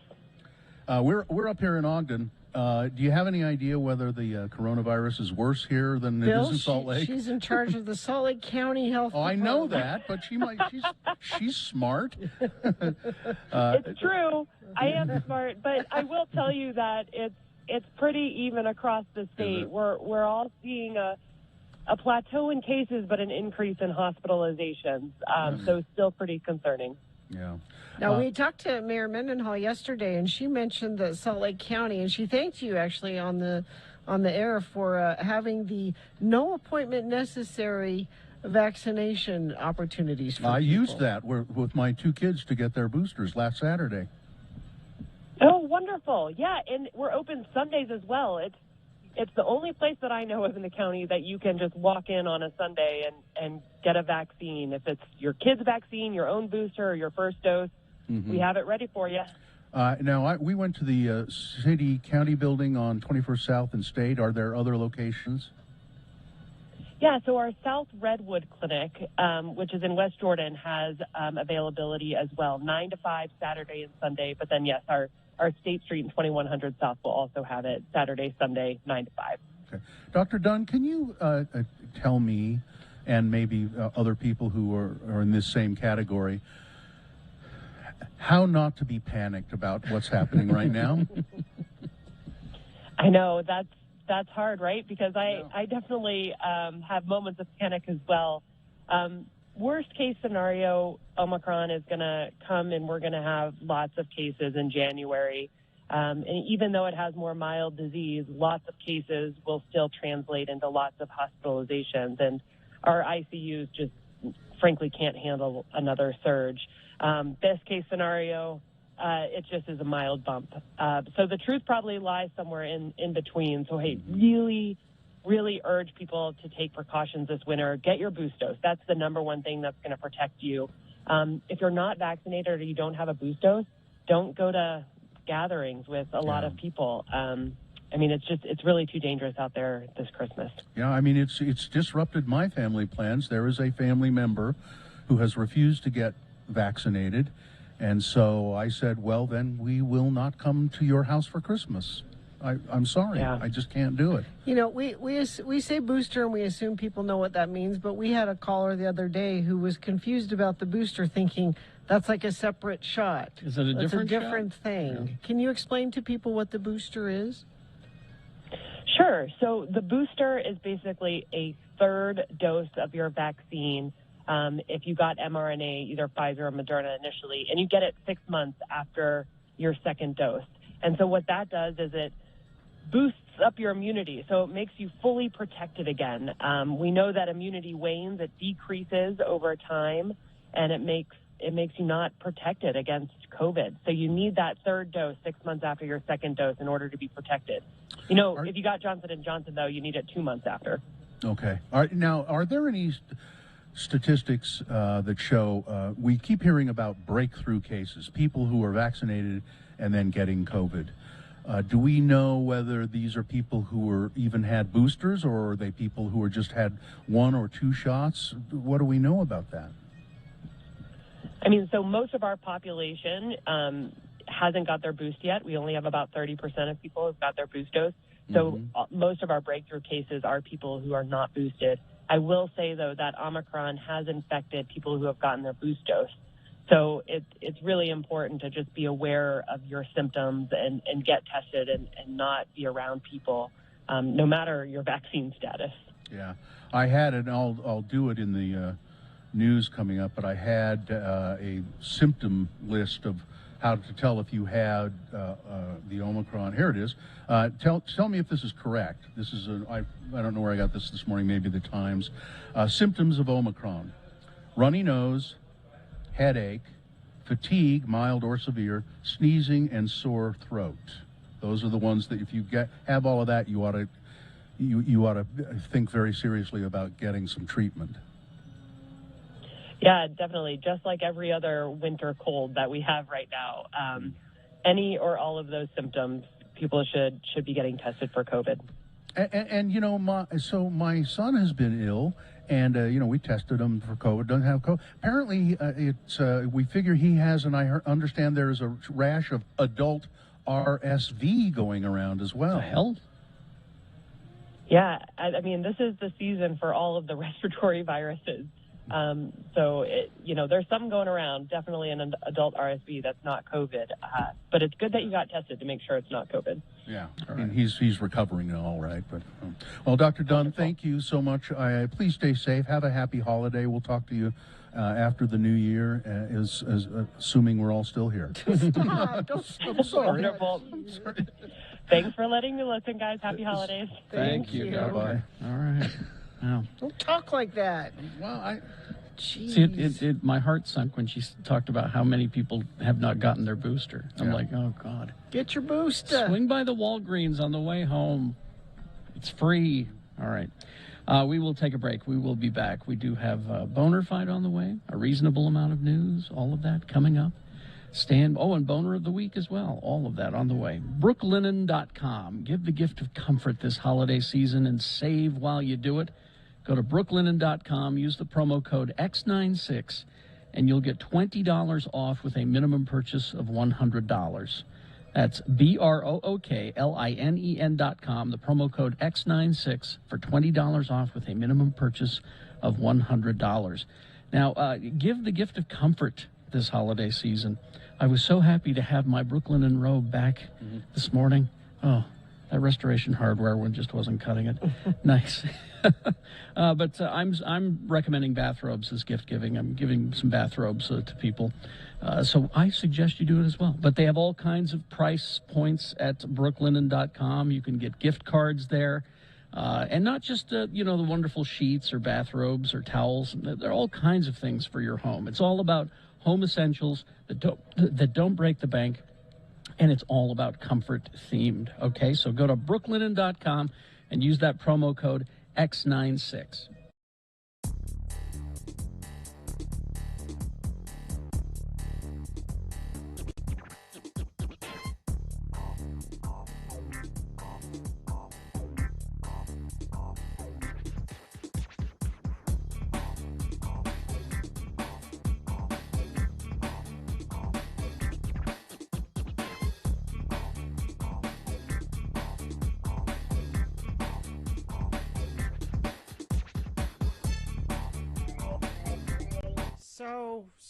So up at the Christmas tree farm. Okay. It's a farm. There's fields and you know what's in fields? Mice. Mice. Field mice. And I warned my family. I have theme music for the Christmas tree farm, okay. by the way, just so you know. I warned my family, up here, you have to close the door, like immediately when you walk through it. Because there are mice that hang out by the door waiting for you to open it so they can come in the house. They camouflage themselves. You can't see them. They're disguised as doormen. There's no way that they can fit through any little cracks or anything. You have to close the door. And my little farmhouse there is immaculate. It is spotless, which means it was very apparent to me when it was not spotless anymore, and I found evidence of a mouse, and I freaked out. Evidence of a mouse. It was just poop? Poop? Yes. Mouse poop? Scat? Yes. So Droppings? Yes. So clean them up, and my husband said, "I'll set some traps. And we'll get him. We'll get him." Well, that was a couple days ago that he set the traps. Now I am heading up there as soon as we get off the air here to go meet Zero Res because this is not a commercial, by the way. No, it's not because I need the place. Because of a few mouse droppings. Yes. Yes. Why don't you just get a flamethrower? But what my point is, or a cat. Yeah. Joe set the traps with peanut butter. That's what made me think of this. Because they like the peanut butter. So, but he set the traps and left, and now I will be the next person to go back to the house since the traps were set. So there's likelihood that I will encounter carnage of some sort. And the smell of such carnage. Because they sit for a few days, they start getting ripe. So this is what my afternoon holds. This has been on your mind and bugging you all morning. Yes. Worrying you all morning long. And what do I do? And if it's there, I don't want to touch it, but I can't leave it there. You can, okay, get a shovel. If you're going to throw away the trap, are you going to throw away the trap? Yeah. Oh, I think. I don't know. I don't want to separate the mouse from the trap. A lot of people, you can reuse them. No. You know, I mean, if you're brave enough, you don't need to do anything, wear gloves or anything. Just wash your hands thoroughly when you're done.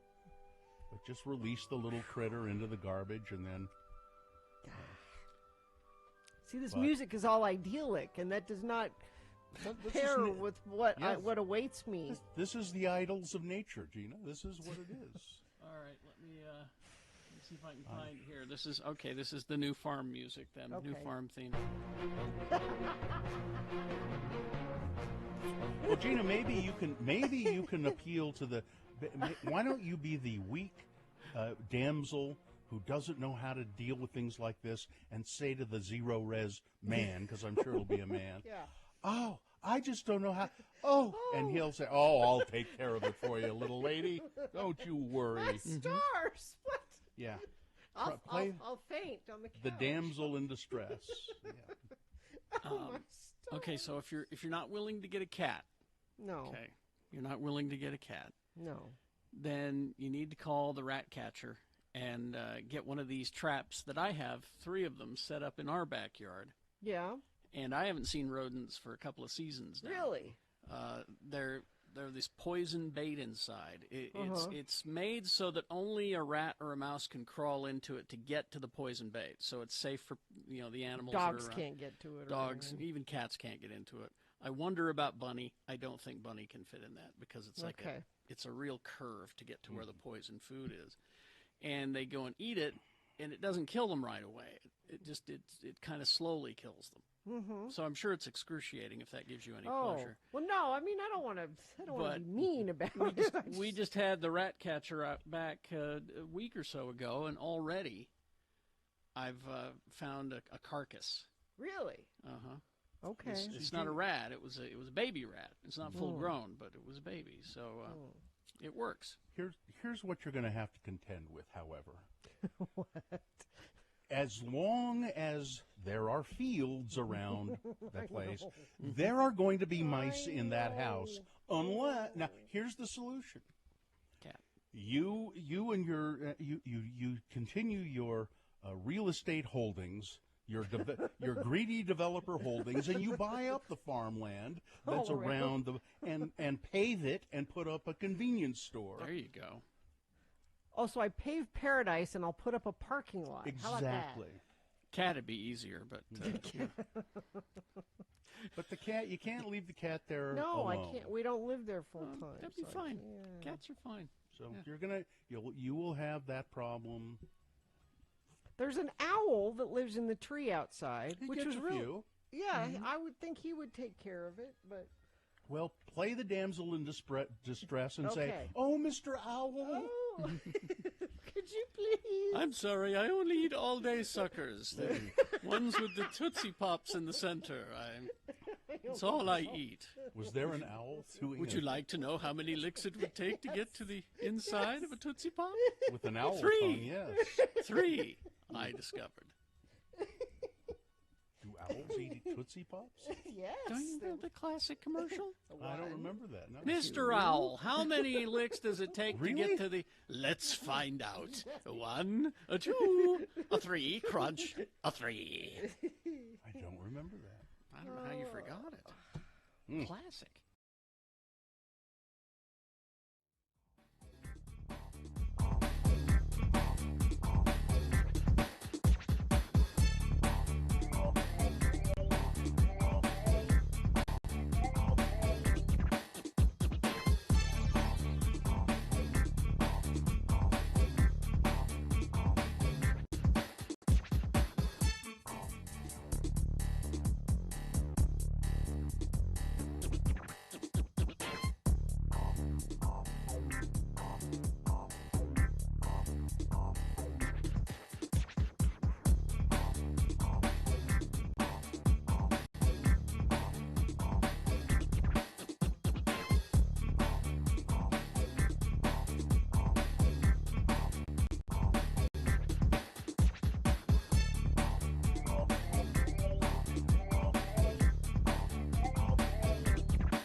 Because on this day, In 1959, Bob Stinson, guitarist from The Replacements, was born.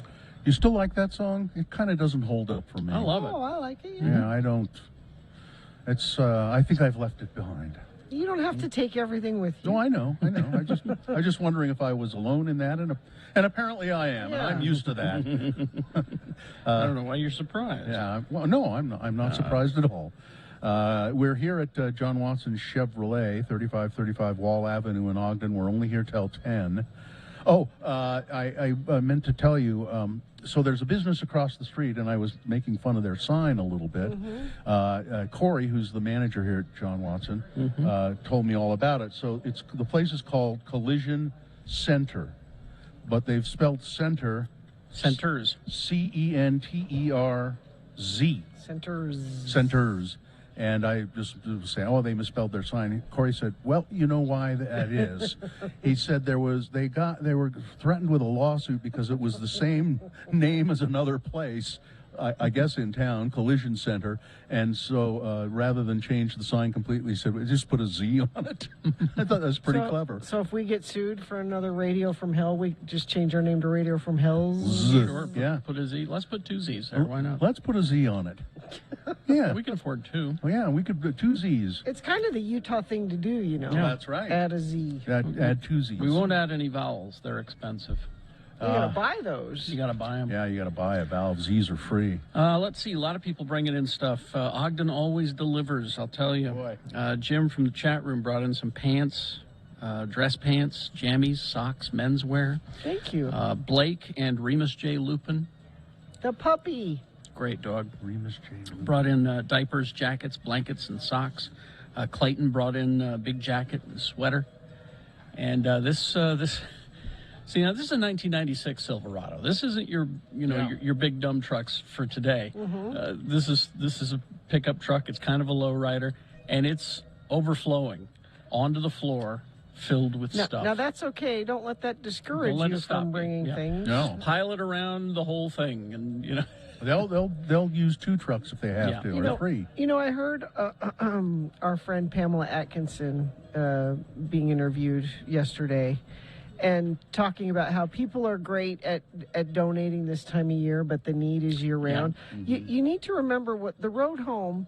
And we haven't talked about your money donations today very much. You can go to x96.com. There's a rotating banner there where you can donate money. Right there, big red button that says donate here. That money that they collect now has to last them all year long. So by donating money, you are helping, our homeless friends, in March. Yeah. When people aren't thinking about donating. The holidays are a great time when people are thinking about donating, but the need is year round, and that money has to spread out all year. Of course, the whole goal of the Road Home is right in their name. When we first started doing this, some 13, 14 years ago, 15. Longer than that. Longer than that, yeah. Did they have a different name when we first started? I think it was part of the Travelers Aid Society. I think they had just started calling themselves the Road Home when we started, didn't they? And they, their board and they all got together and they said, well, our goal is to put people in housing, people who are homeless, to find them homes. That's the cure to homelessness. You get them in homes. And then, so they whatever they were called before, they came up with the road home. That's what we'll call it, the Road Home. And hopefully, these people that are in shelter will find a road to a home. And they place people in affordable apartments, and that sort of thing. And it's really they do more than just shelter people. Much, much, much more than just shelter people. Sometimes we think of it, and that's just what comes to mind. Oh, it's a place for people to go get out of the cold and have a meal. No, it's the attempt to help people, to help rehabilitate themselves if they need to, all of that kind of thing, and make them eligible for a home that they help find them jobs so they can pay the rent. And it's just remarkable what they do, and. I think I wish they had even more people helping them do it. Somehow homes are built for people, and that's part of that tiny home initiative that Mayor Mendenhall kind of wants to get going. I think those homes, or a lot of them, would be for people who pass through the Road Home, meet the qualifications, and then they can live in these homes. I think that would be great. It's just a great thing. So, but John Watson Chevrolet is where we're at. If you can't make a donation here while we're here, I mean, we're only here for another 45 minutes. Certainly, avail yourselves of the website x96.com and click on the logo there, and you will see the locations of all the Rocky Mountain Chevy dealers. There's one near you, and you can take your donations to them, and they're more than happy to take them from you and put them in the back of one of those big old Silverado trucks. And sometime next week, we got to ask Corey. We got to have Corey over to ask him about when they stop taking the donations, and ask him about these classic cars that he has here. This is like a car museum here at John Watson Chevrolet. Yeah, it's really cool. Usually, when you walk into a dealership, you see their new cars. This is Corey's collection of classic Chevrolets, and. He's more than happy to talk about them. He's more than happy to tell you the circumstances under which he acquired them. They're all kinds of great-looking cars. So we'll have him come over and we'll talk about that. And so let's see. Yeah, we got that all taken care of. We got a reasonable amount of news coming up. Stand by for that. Okay. And your boner fight coming up as well. Okay, all that and more on the way. Spyhop.org. SpyHop and Windermere Real Estate are teaming up to provide computers for people who don't have the technology to stay connected. It's the Spy Hop Tech Donation Drive through this Saturday, so through tomorrow, from 10 a.m. to 2 p.m. Where you go is to donate your, like laptops and iPads and other kinds of tablets and any computer-related stuff that you're just not using anymore. Take it to Spy Hop at Calert Youth Media. I think that's how you say it. Calert Youth Media Art Center. It's their beautiful new Spy Hop facility. It's on 208 West, 900 South. It's a beautiful building that is not very old at all, and they finally have moved back in there. So if you have a laptop or a computer, it can make a lot of difference. If you want more information, go to spyhop.org.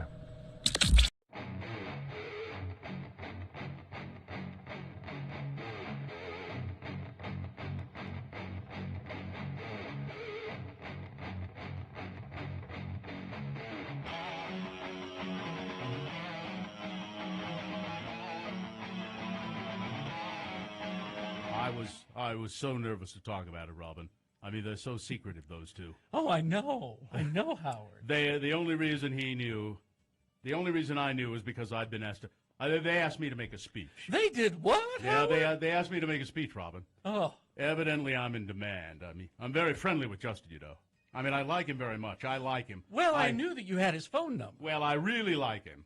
I even said in my speech to them that if one of my daughters brought home a guy like Justin, I'd be pretty pleased. I mean, except for the SE tattoos. He's got some hugging weird ones, but except for the fact that I gave him a journal to draw in, and he draws pictures of dead zombie babies with blood dripping out of their head on almost every page. I said those two things might disturb me, but aside from that, Robin. You said all these things at the wedding? No, I didn't say those in the speech. I was miserable at having to speak at the couple's reception. But you should have been honored, Howard. Well, I was just worried about it, but I had everybody laughing. Everybody was laughing. They had these little tiny chairs. There was a table, and then when you sit down, and the chairs are like these little poofs. These little pillow poofs. Oh, I love those kind of chairs. Yeah, I know you do, Robin. That's because you got a big ass. Oh, Howard. But I love your ass, Robin. It's a big wide ass, and I know you like those. Let's get back to the wedding, all right, Howard, all not right. my ass. Well, I'm 6 foot hugging feet. I'm a grown man with a skinny ass, Robin. I got a skinny ass, not a big wide ass like your ass. Back to the wedding. All right. Did you at least toast the cup? Oh, this is going. I love the Howard Stern show, by the way.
Line 17 right now.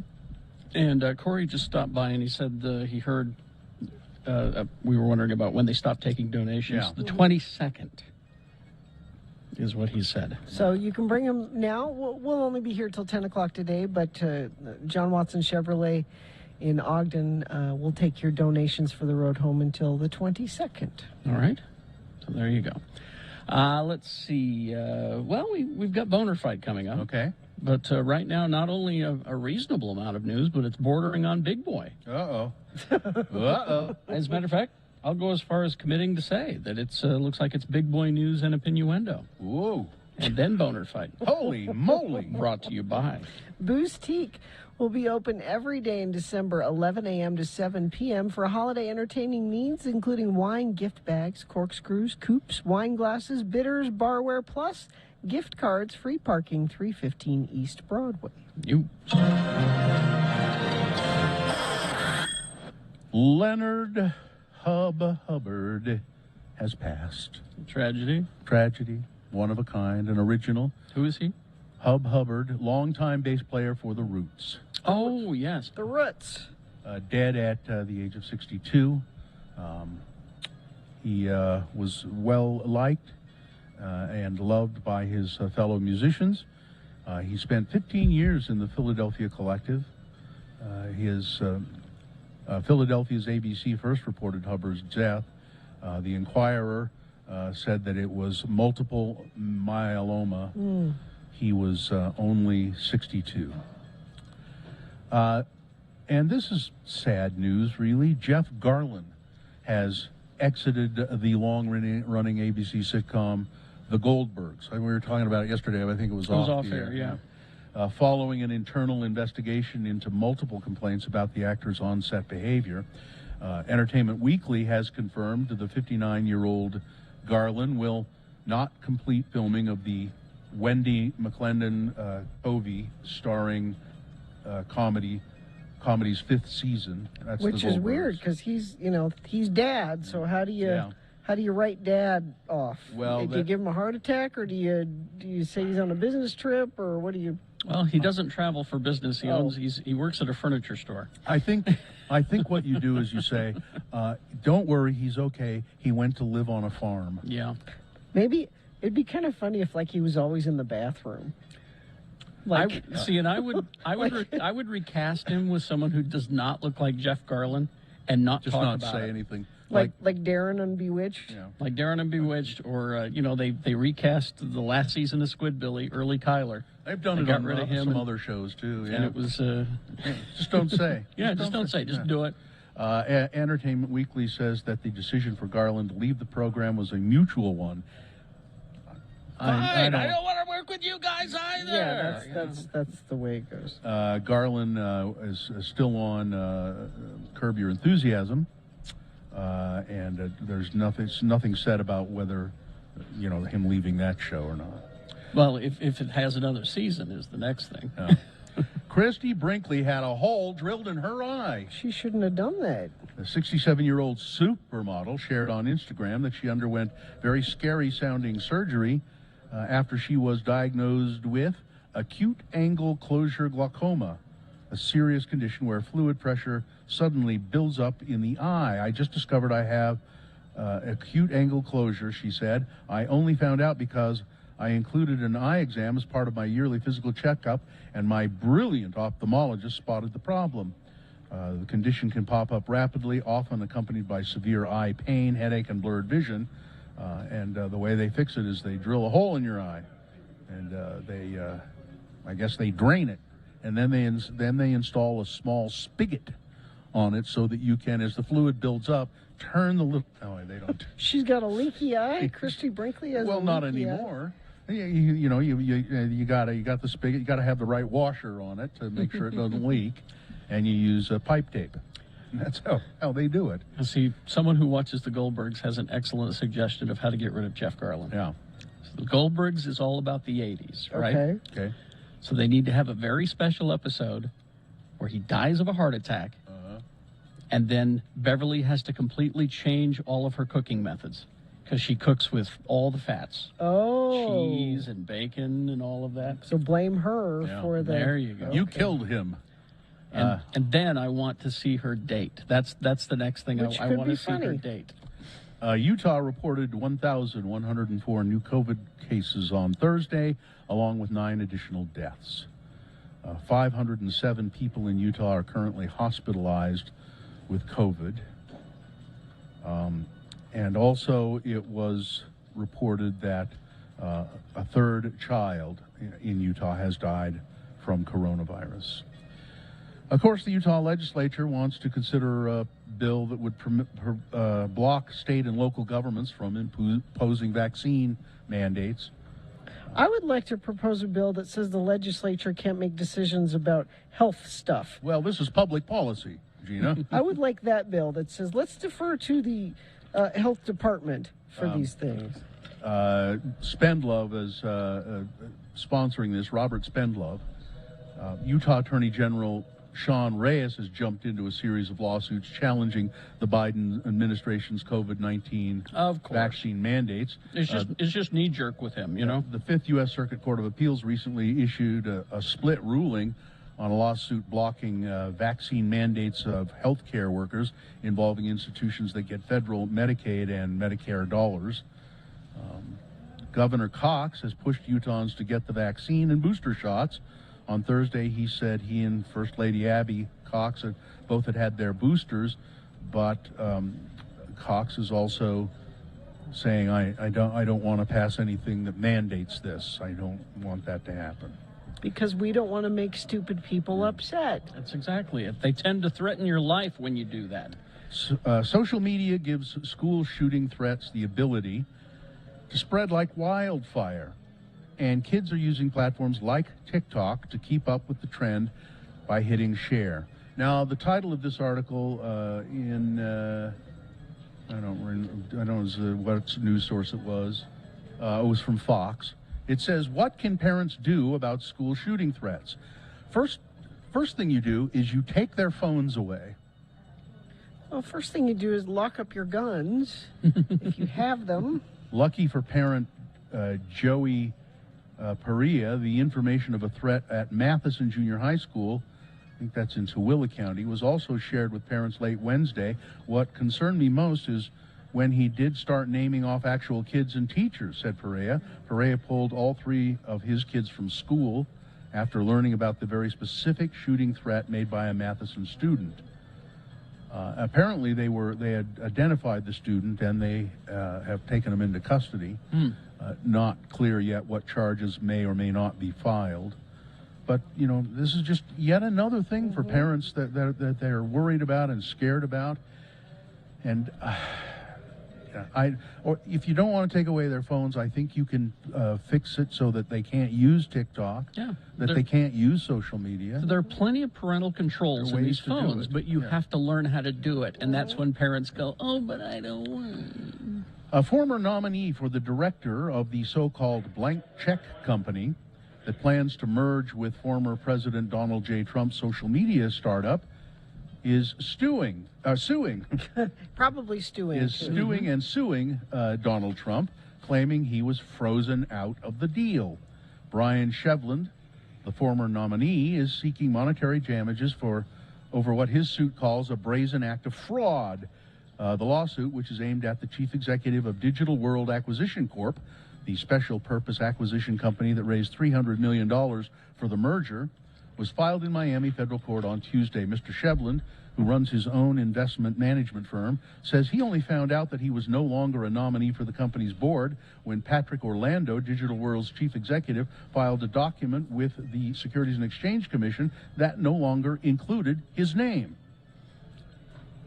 So he's upset that he's not involved with this company. He was supposed to be, and now he's not. All right. Well, in about a year from now, when he finds out that company is bankrupt, will he want to be involved then? Well, so Mr. Shevland, though, claims that he is owed 7,500 shares of Digital World, and he was deprived of his right to buy more shares at a low price. These shares will be worth nothing in a year. But they're worth something now, he can get them and quickly sell them. Yeah, he wants them. In a lawsuit, Shevland claims he was instrumental in securing the deal with Trump Media and Technology and raising capital for Digital World. The lawsuit doesn't provide much detail about the role Shevland the chief executive of Bluestone Capital Management, played, but it confirms that he was in talks with Trump to do this. Now, keep in mind, he wants shares of a company that has no product, there's nothing. no customers. Well, they've cut and pasted most of their stuff from other people's sites on the internet, and it's worth $1 billion for some reason. Well, but I would say, now it's going to go down in flames because Donald Trump's name is on it. Yes, exactly. But it's not unprecedented for people to do this and take chances like this. I mean, when Google first started, what the hell, or Facebook, what are you doing? What? Oh, well, okay. It sounds promising. Let's all invest, and I'll get. So, and then people, he was hoping to end up a millionaire, I'm sure. Let's see. This is a weird story. Last week, Meta, the umbrella company formerly known as Facebook, good God, opened up access to its virtual reality social media platform, Horizon Worlds. Early descriptions of the platform make it seem fun and wholesome, drawing comparisons to Minecraft. In Horizon World, up to 20 avatars can get together at a time to explore, hang out, and build within the virtual space. But not everybody's been warm and fuzzy already. According to Meta, on November 26th, a beta tester reported something deeply troubling. She had been groped by a stranger on Horizon Worlds. So her avatar. I guess so. On December 1st, Meta revealed that she had posted her experience in the Horizon Worlds beta testing group on Facebook. Meta's initial review of the incident found that the beta tester should have used a tool called Safe Zone. That's part of a suite of safety features built into Horizon Worlds. Safe Zone is a protective bubble that users can activate when feeling threatened. Within it, no one can touch them, talk to them, or interact in any way until they signal that they would like the Safe Zone lifted. So we're going to start having gropings in the metaverse. Well, welcome to the gaming world. Yeah. And, fun. Jimmy Martin was famous for. Well, I'll tell you off the air. Okay. I guess we don't have time for the story. Enraged monkeys kill 250 dogs. You better get to it. Well, I don't know. All right. It's time for Boner Fight. Here we go. It's the winner from round one, way back in the 7 o'clock hour. Cast your mind back, if you can, through the mists of time, backwards, slowly, slowly, slowly. There it is. The winner from round one, Dangerous Girls with Thank You Turkeys. An Idaho sheriff charged with pulling a gun on young girls who were just trying to deliver a thank you note to his house and pulling their advisor by her hair out of the car and putting a gun to her head. I don't think he'll have his sheriff job much longer. That's boner candidate number one. Number two, you may not have a panty on your head. A Florida man, of course, was kicked off of a flight for, trying to make a point by wearing women's panties on his head as a face mask. Oh, it covered my mouth, it covered my nose. What's the problem, huh? I'm not being a dick. I'm making a point. Dumbass. You're being a dick. Dumbass. All right. Number two. There's your two candidates for Boner of the Day. You must decide now, one or two. Decide which candidate you think should win. Put that single digit in the message of a text, and then text that to 33986. Or you can call the producer's booth in Salt Lake at 877-602-9696. Or go online, x96.com. Look for the box that says Boner Fight, December 17, 2021, and vote there. If you don't see that box, you probably won't. Refresh your browser. It'll appear, and you can vote there. You have until the end of these messages. Let's go. It's Boner of the Day.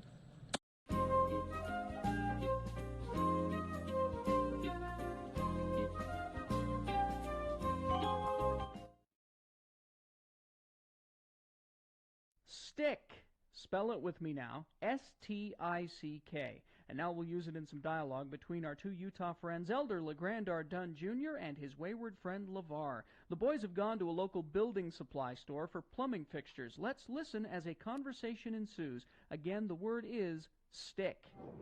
I think you're going to need a few different things to fix up your problem, LeVar. Just a tube of caulk ain't going to do the trick. Well, I'll take your best advice on this job, LeGrand. I mean, that toilet's gotten to where it's leaking so bad, just putting towels around the base ain't holding back the flow no more. I mean, it worked for a couple of months, but this morning I was ankle deep in water, clear out to the kitchen. What do I need to buy here? Well, first off, you're going to need a wax seal, and then you're going to need to replace that float ball thingy. And then caulking around the base should finish you up. Well, I guess they should have all that stuff here to Chris and Dick. Should have. Them two guys know how to stock hardware. Oh, you know them? Oh, yeah, sure. They're around here all the time. Oh, look. There's one of them now. Well, who is it? It's Chris? No, Stick. The guy with the beard, Stick? No, the guy in the Oshkosh overhaul, Stick. The guy with the beard ain't nobody. Hey, LeGrand, look. What? Look, he's celebrity shop here to Chris and Dick's. Look over there, KSL people. Stick Norris. It's not him. Oh, but it's Stick's co-worker, KSL people, Bruce Lindsay. Yeah, Bruce Lindsay. Hey, how come he has a different last name than his dad? Why ain't his last name Norris like his old man's?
Boner of the day. Yes, let's. And it's brought to you in part by just a delicious stir fry with pea pods and chicken and noodles. It was great. And Moochie's would like to thank their loyal customers for supporting their locally owned and operated business. Moochie's has been voted Best of Utah for over 17 years.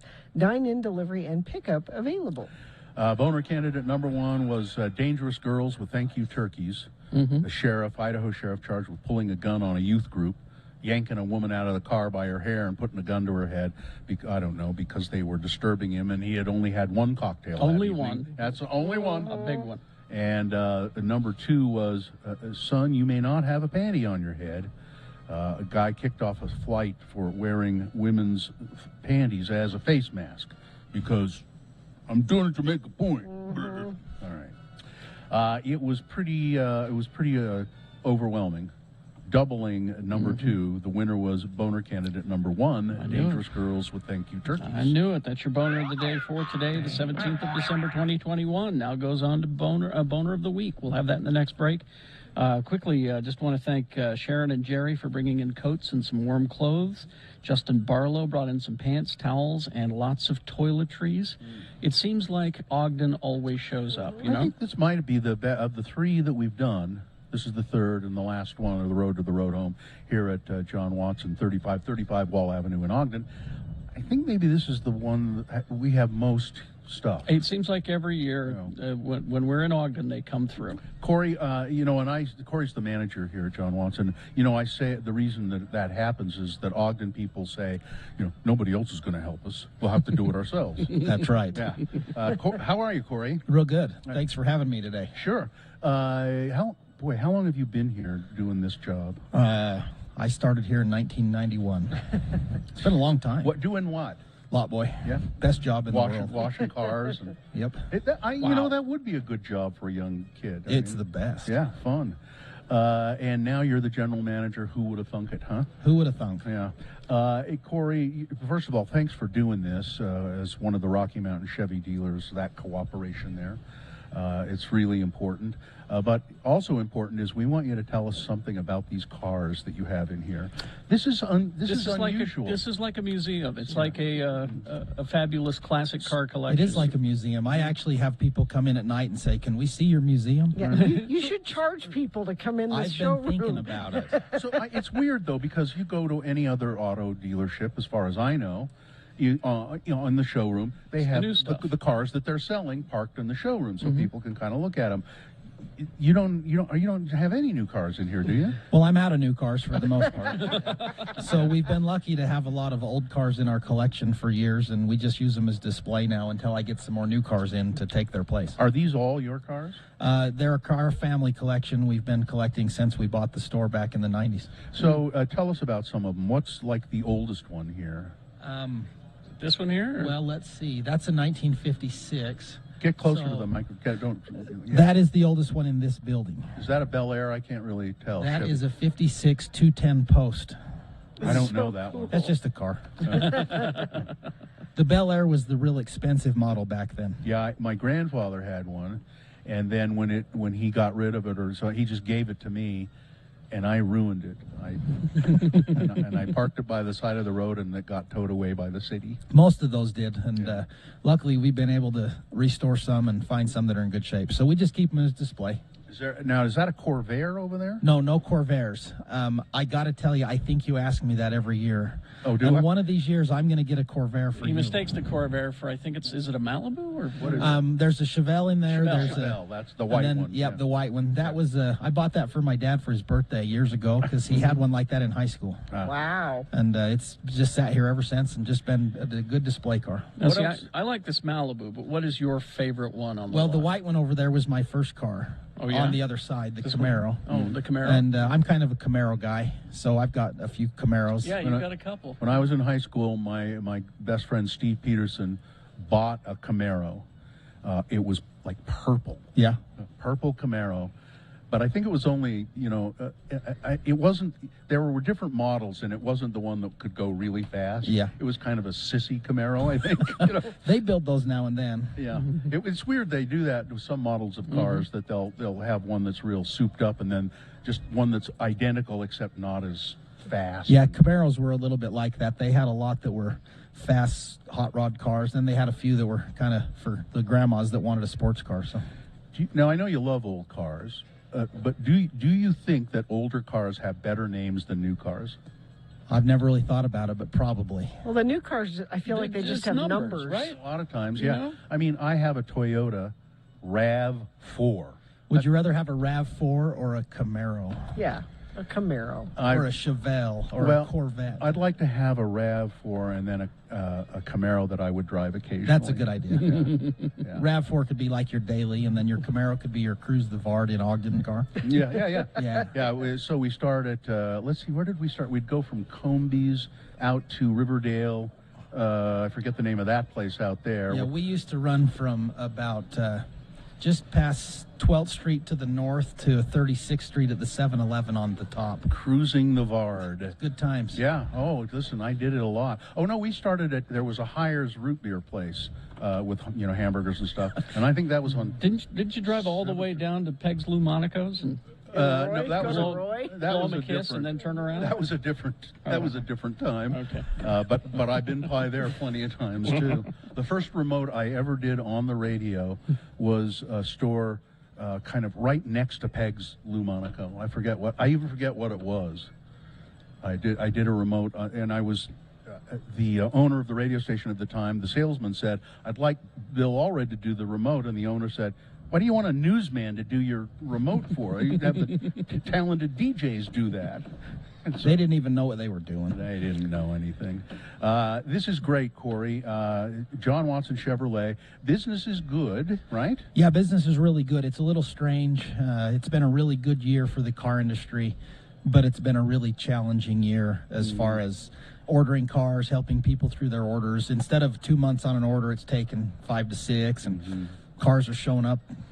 It's just strange. We had a car just missed the tornado a couple days ago in Bowling Green, Kentucky. Wow. Missed it by 100 yards. Oh, is it on its way here? It's sitting in the delivery bay right now. Okay. The guy out at Riverton, one of the sales guys there, he's really into Corvettes. Oh, yeah. And I said, "Well, do you sell many Corvettes?" And he said, "Well, I have this waiting list of like 70 people on it, and maybe the 70th person will get a Corvette in 10 years. I'm the same way. I've got one on my desk right now. I've got about 25 people on the list, and that's about a 2 to 3 year list for a Corvette. Yeah. Corvette. Yeah, that's that guy in Spanish Fork. Yeah. What's his name? Old man. What's his kid? Applegate's kid. Applegate's kid. Yeah.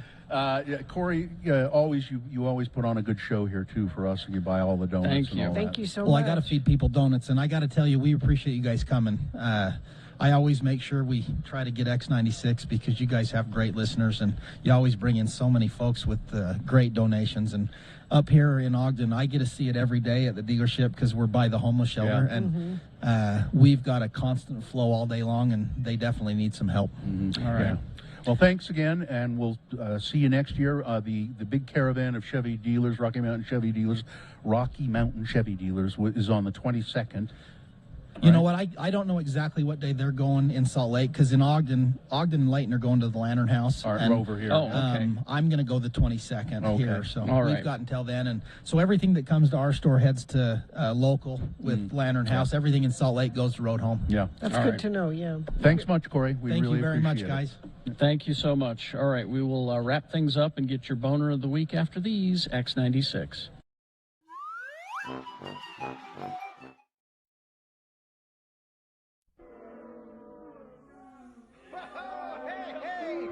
was great, wasn't he, ladies and James? Pegleg Johnson, the one-legged stand-up comic. We're going to have him back real soon. Now, don't go away, folks, because in just a few minutes, you're going to be laughing your butts off with our headliner, Gallagher! Gallagher! You know, the guy with the watermelons? Yeah, well, anyway, it's time for a special treat here at Bananas, the best comedy club in a shopping mall in downtown Sheboygan. Please welcome the comedy stylings of Little Tommy Little, the 3-year-old stand-up comic! Thank you, folks. It's great to be here. Now, stop me if you've heard this one. Why did the little moron saw his toilet in half? Get off the stage! I'm sorry. Uh-oh. Uh-oh, mister. What? Mister, is that a bug in your drink? Where? Made you look, made you stare, made you lose your underwear, stupid head booger face.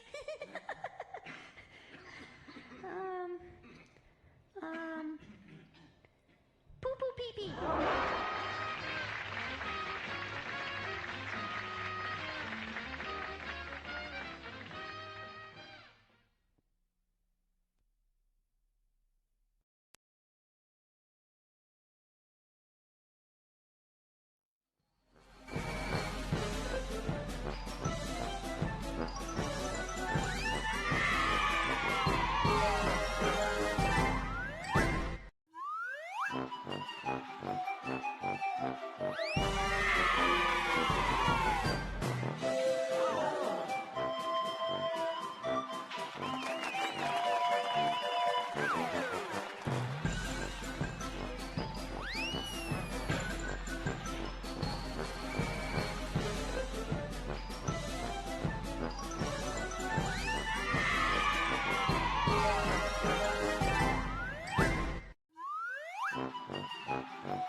Broadcasting live from John Watson Chevrolet, 3535 Wall Avenue. Take your physical donations, your coats, your hats, your toys. Oh, I want to thank, let's see, we got Jessica brought in some coats, towels, washcloths, and a baby Yoda. And, cute baby Yoda. Yeah, Leslie made a large cash donation. So thank you, Leslie. Very nice. And she gave us a tin of ginger snaps. Tin of ginger snaps.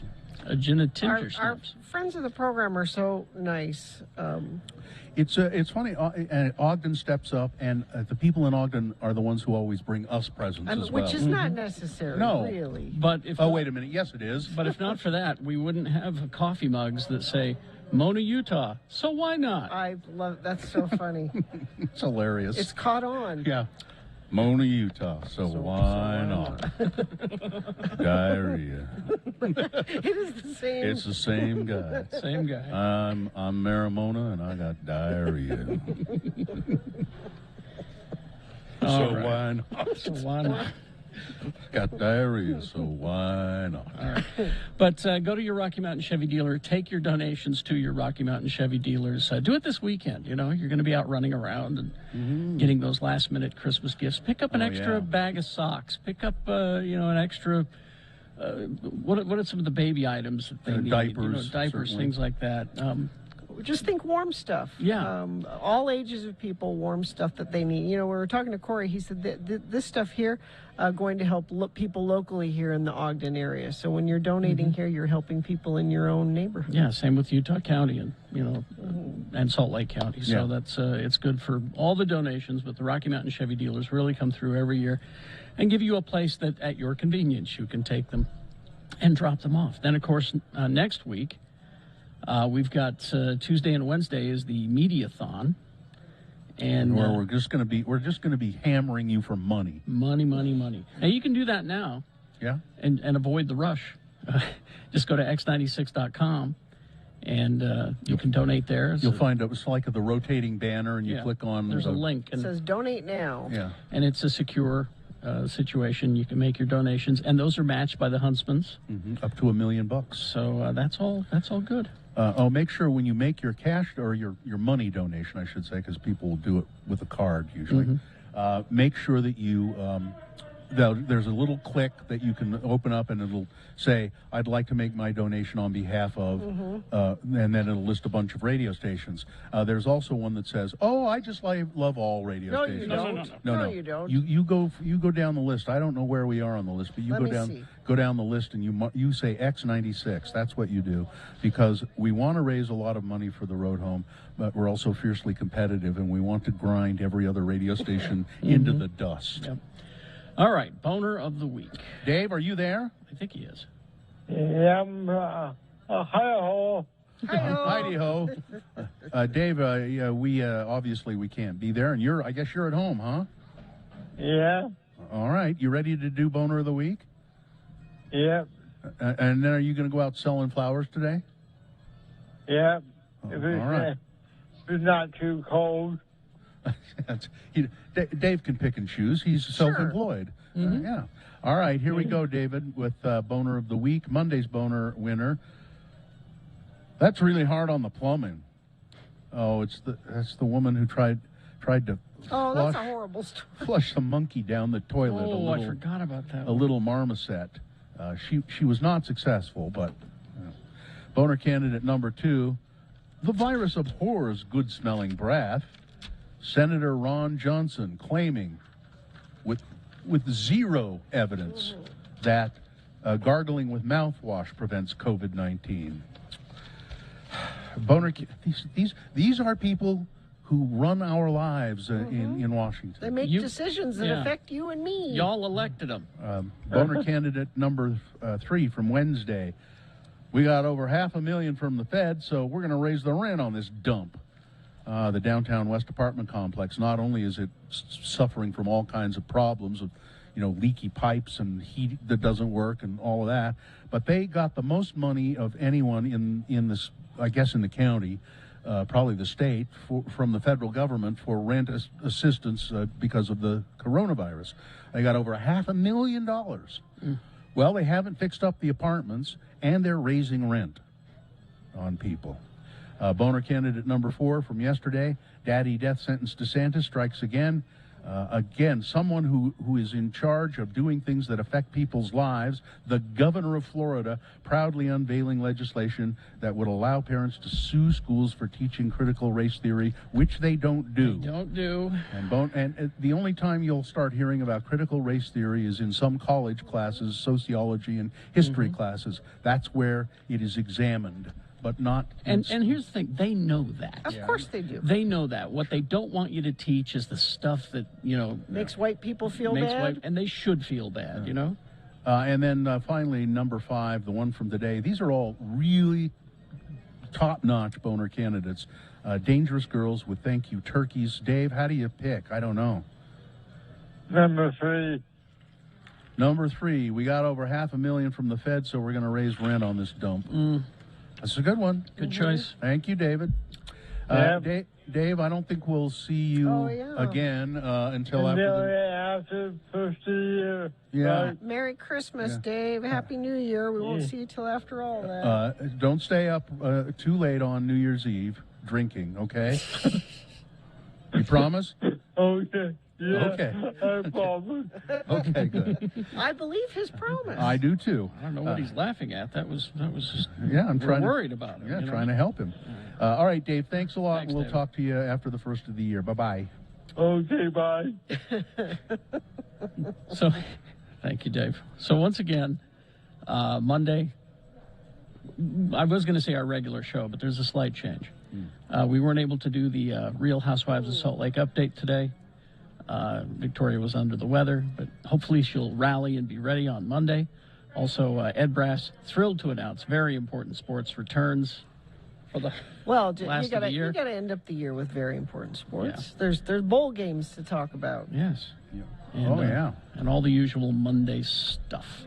And then Tuesday and Wednesday, like Bill said, we're going to be just mercilessly hammering you for money. Now I'm on the Road Home website right now. I went via our portal on x96.com, and we're far ahead for donations. Oh, it's already, they're totaling it up, huh? We're kicking ass like we so often do. But don't get complacent. No. Because as usually happens, there's some anonymous sports fan that always gives a bunch of money to the sports station and ruins things for us. I know who it is. You tell me later. I will. I'm surprised we're doing so well since we bum people out so much. I know. We are a bummer. There's no doubt and we go about on too long and all of that. I'm surprised we're doing as well as we're doing. People don't like this show. They don't like We are this told show. that by... Yeah. Well, no, it's not that they don't like the show. There are portions of it that we feel that they don't like. We feel that they don't like. With Surely very they little, must not like that. with very little evidence, as the same way people deal with COVID. How could they possibly like this? Yeah. But we'll try to find a way to prove that people don't like this. Yeah. All right. Man. Anyway, that's what you we can do. tell we've stopped caring. Yeah. All right. Let's see. Yeah, I think we're good. I think we're done here. And nothing. Nope. No loose ends here. We've tied up everything. I have not checked to see if we have covered everything because, as I said, I think we've just stopped caring at this point. Okay. Well, who gets the ginger snaps? You can you can have those. Yeah. I can. Sure. Thank you. A whole tin of ginger snaps, and it's a decorative tin that I'll use later. You know, if you could go over to Corey's desk and I'll bet he has a knife. You could pop that open, and you could finish those before you get home. Just put them in the seat next Right to in the you seat in the next car. to you. I know it's not obvious yet, but I've lost 22 pounds. Well done. Yeah, and Good I'm for going you. to continue that. So I may have a ginger snap later on when I get home. A little whiskey or something. Yeah, maybe. There you go. That's nice. That's where I get all my calories. Nutrition. Yeah. All right, I think we're done here. Fine job as always, Katie. Live long and prosper, bitches. Don't you know who I am? Ogden is awesome. Indeed. Corey is next.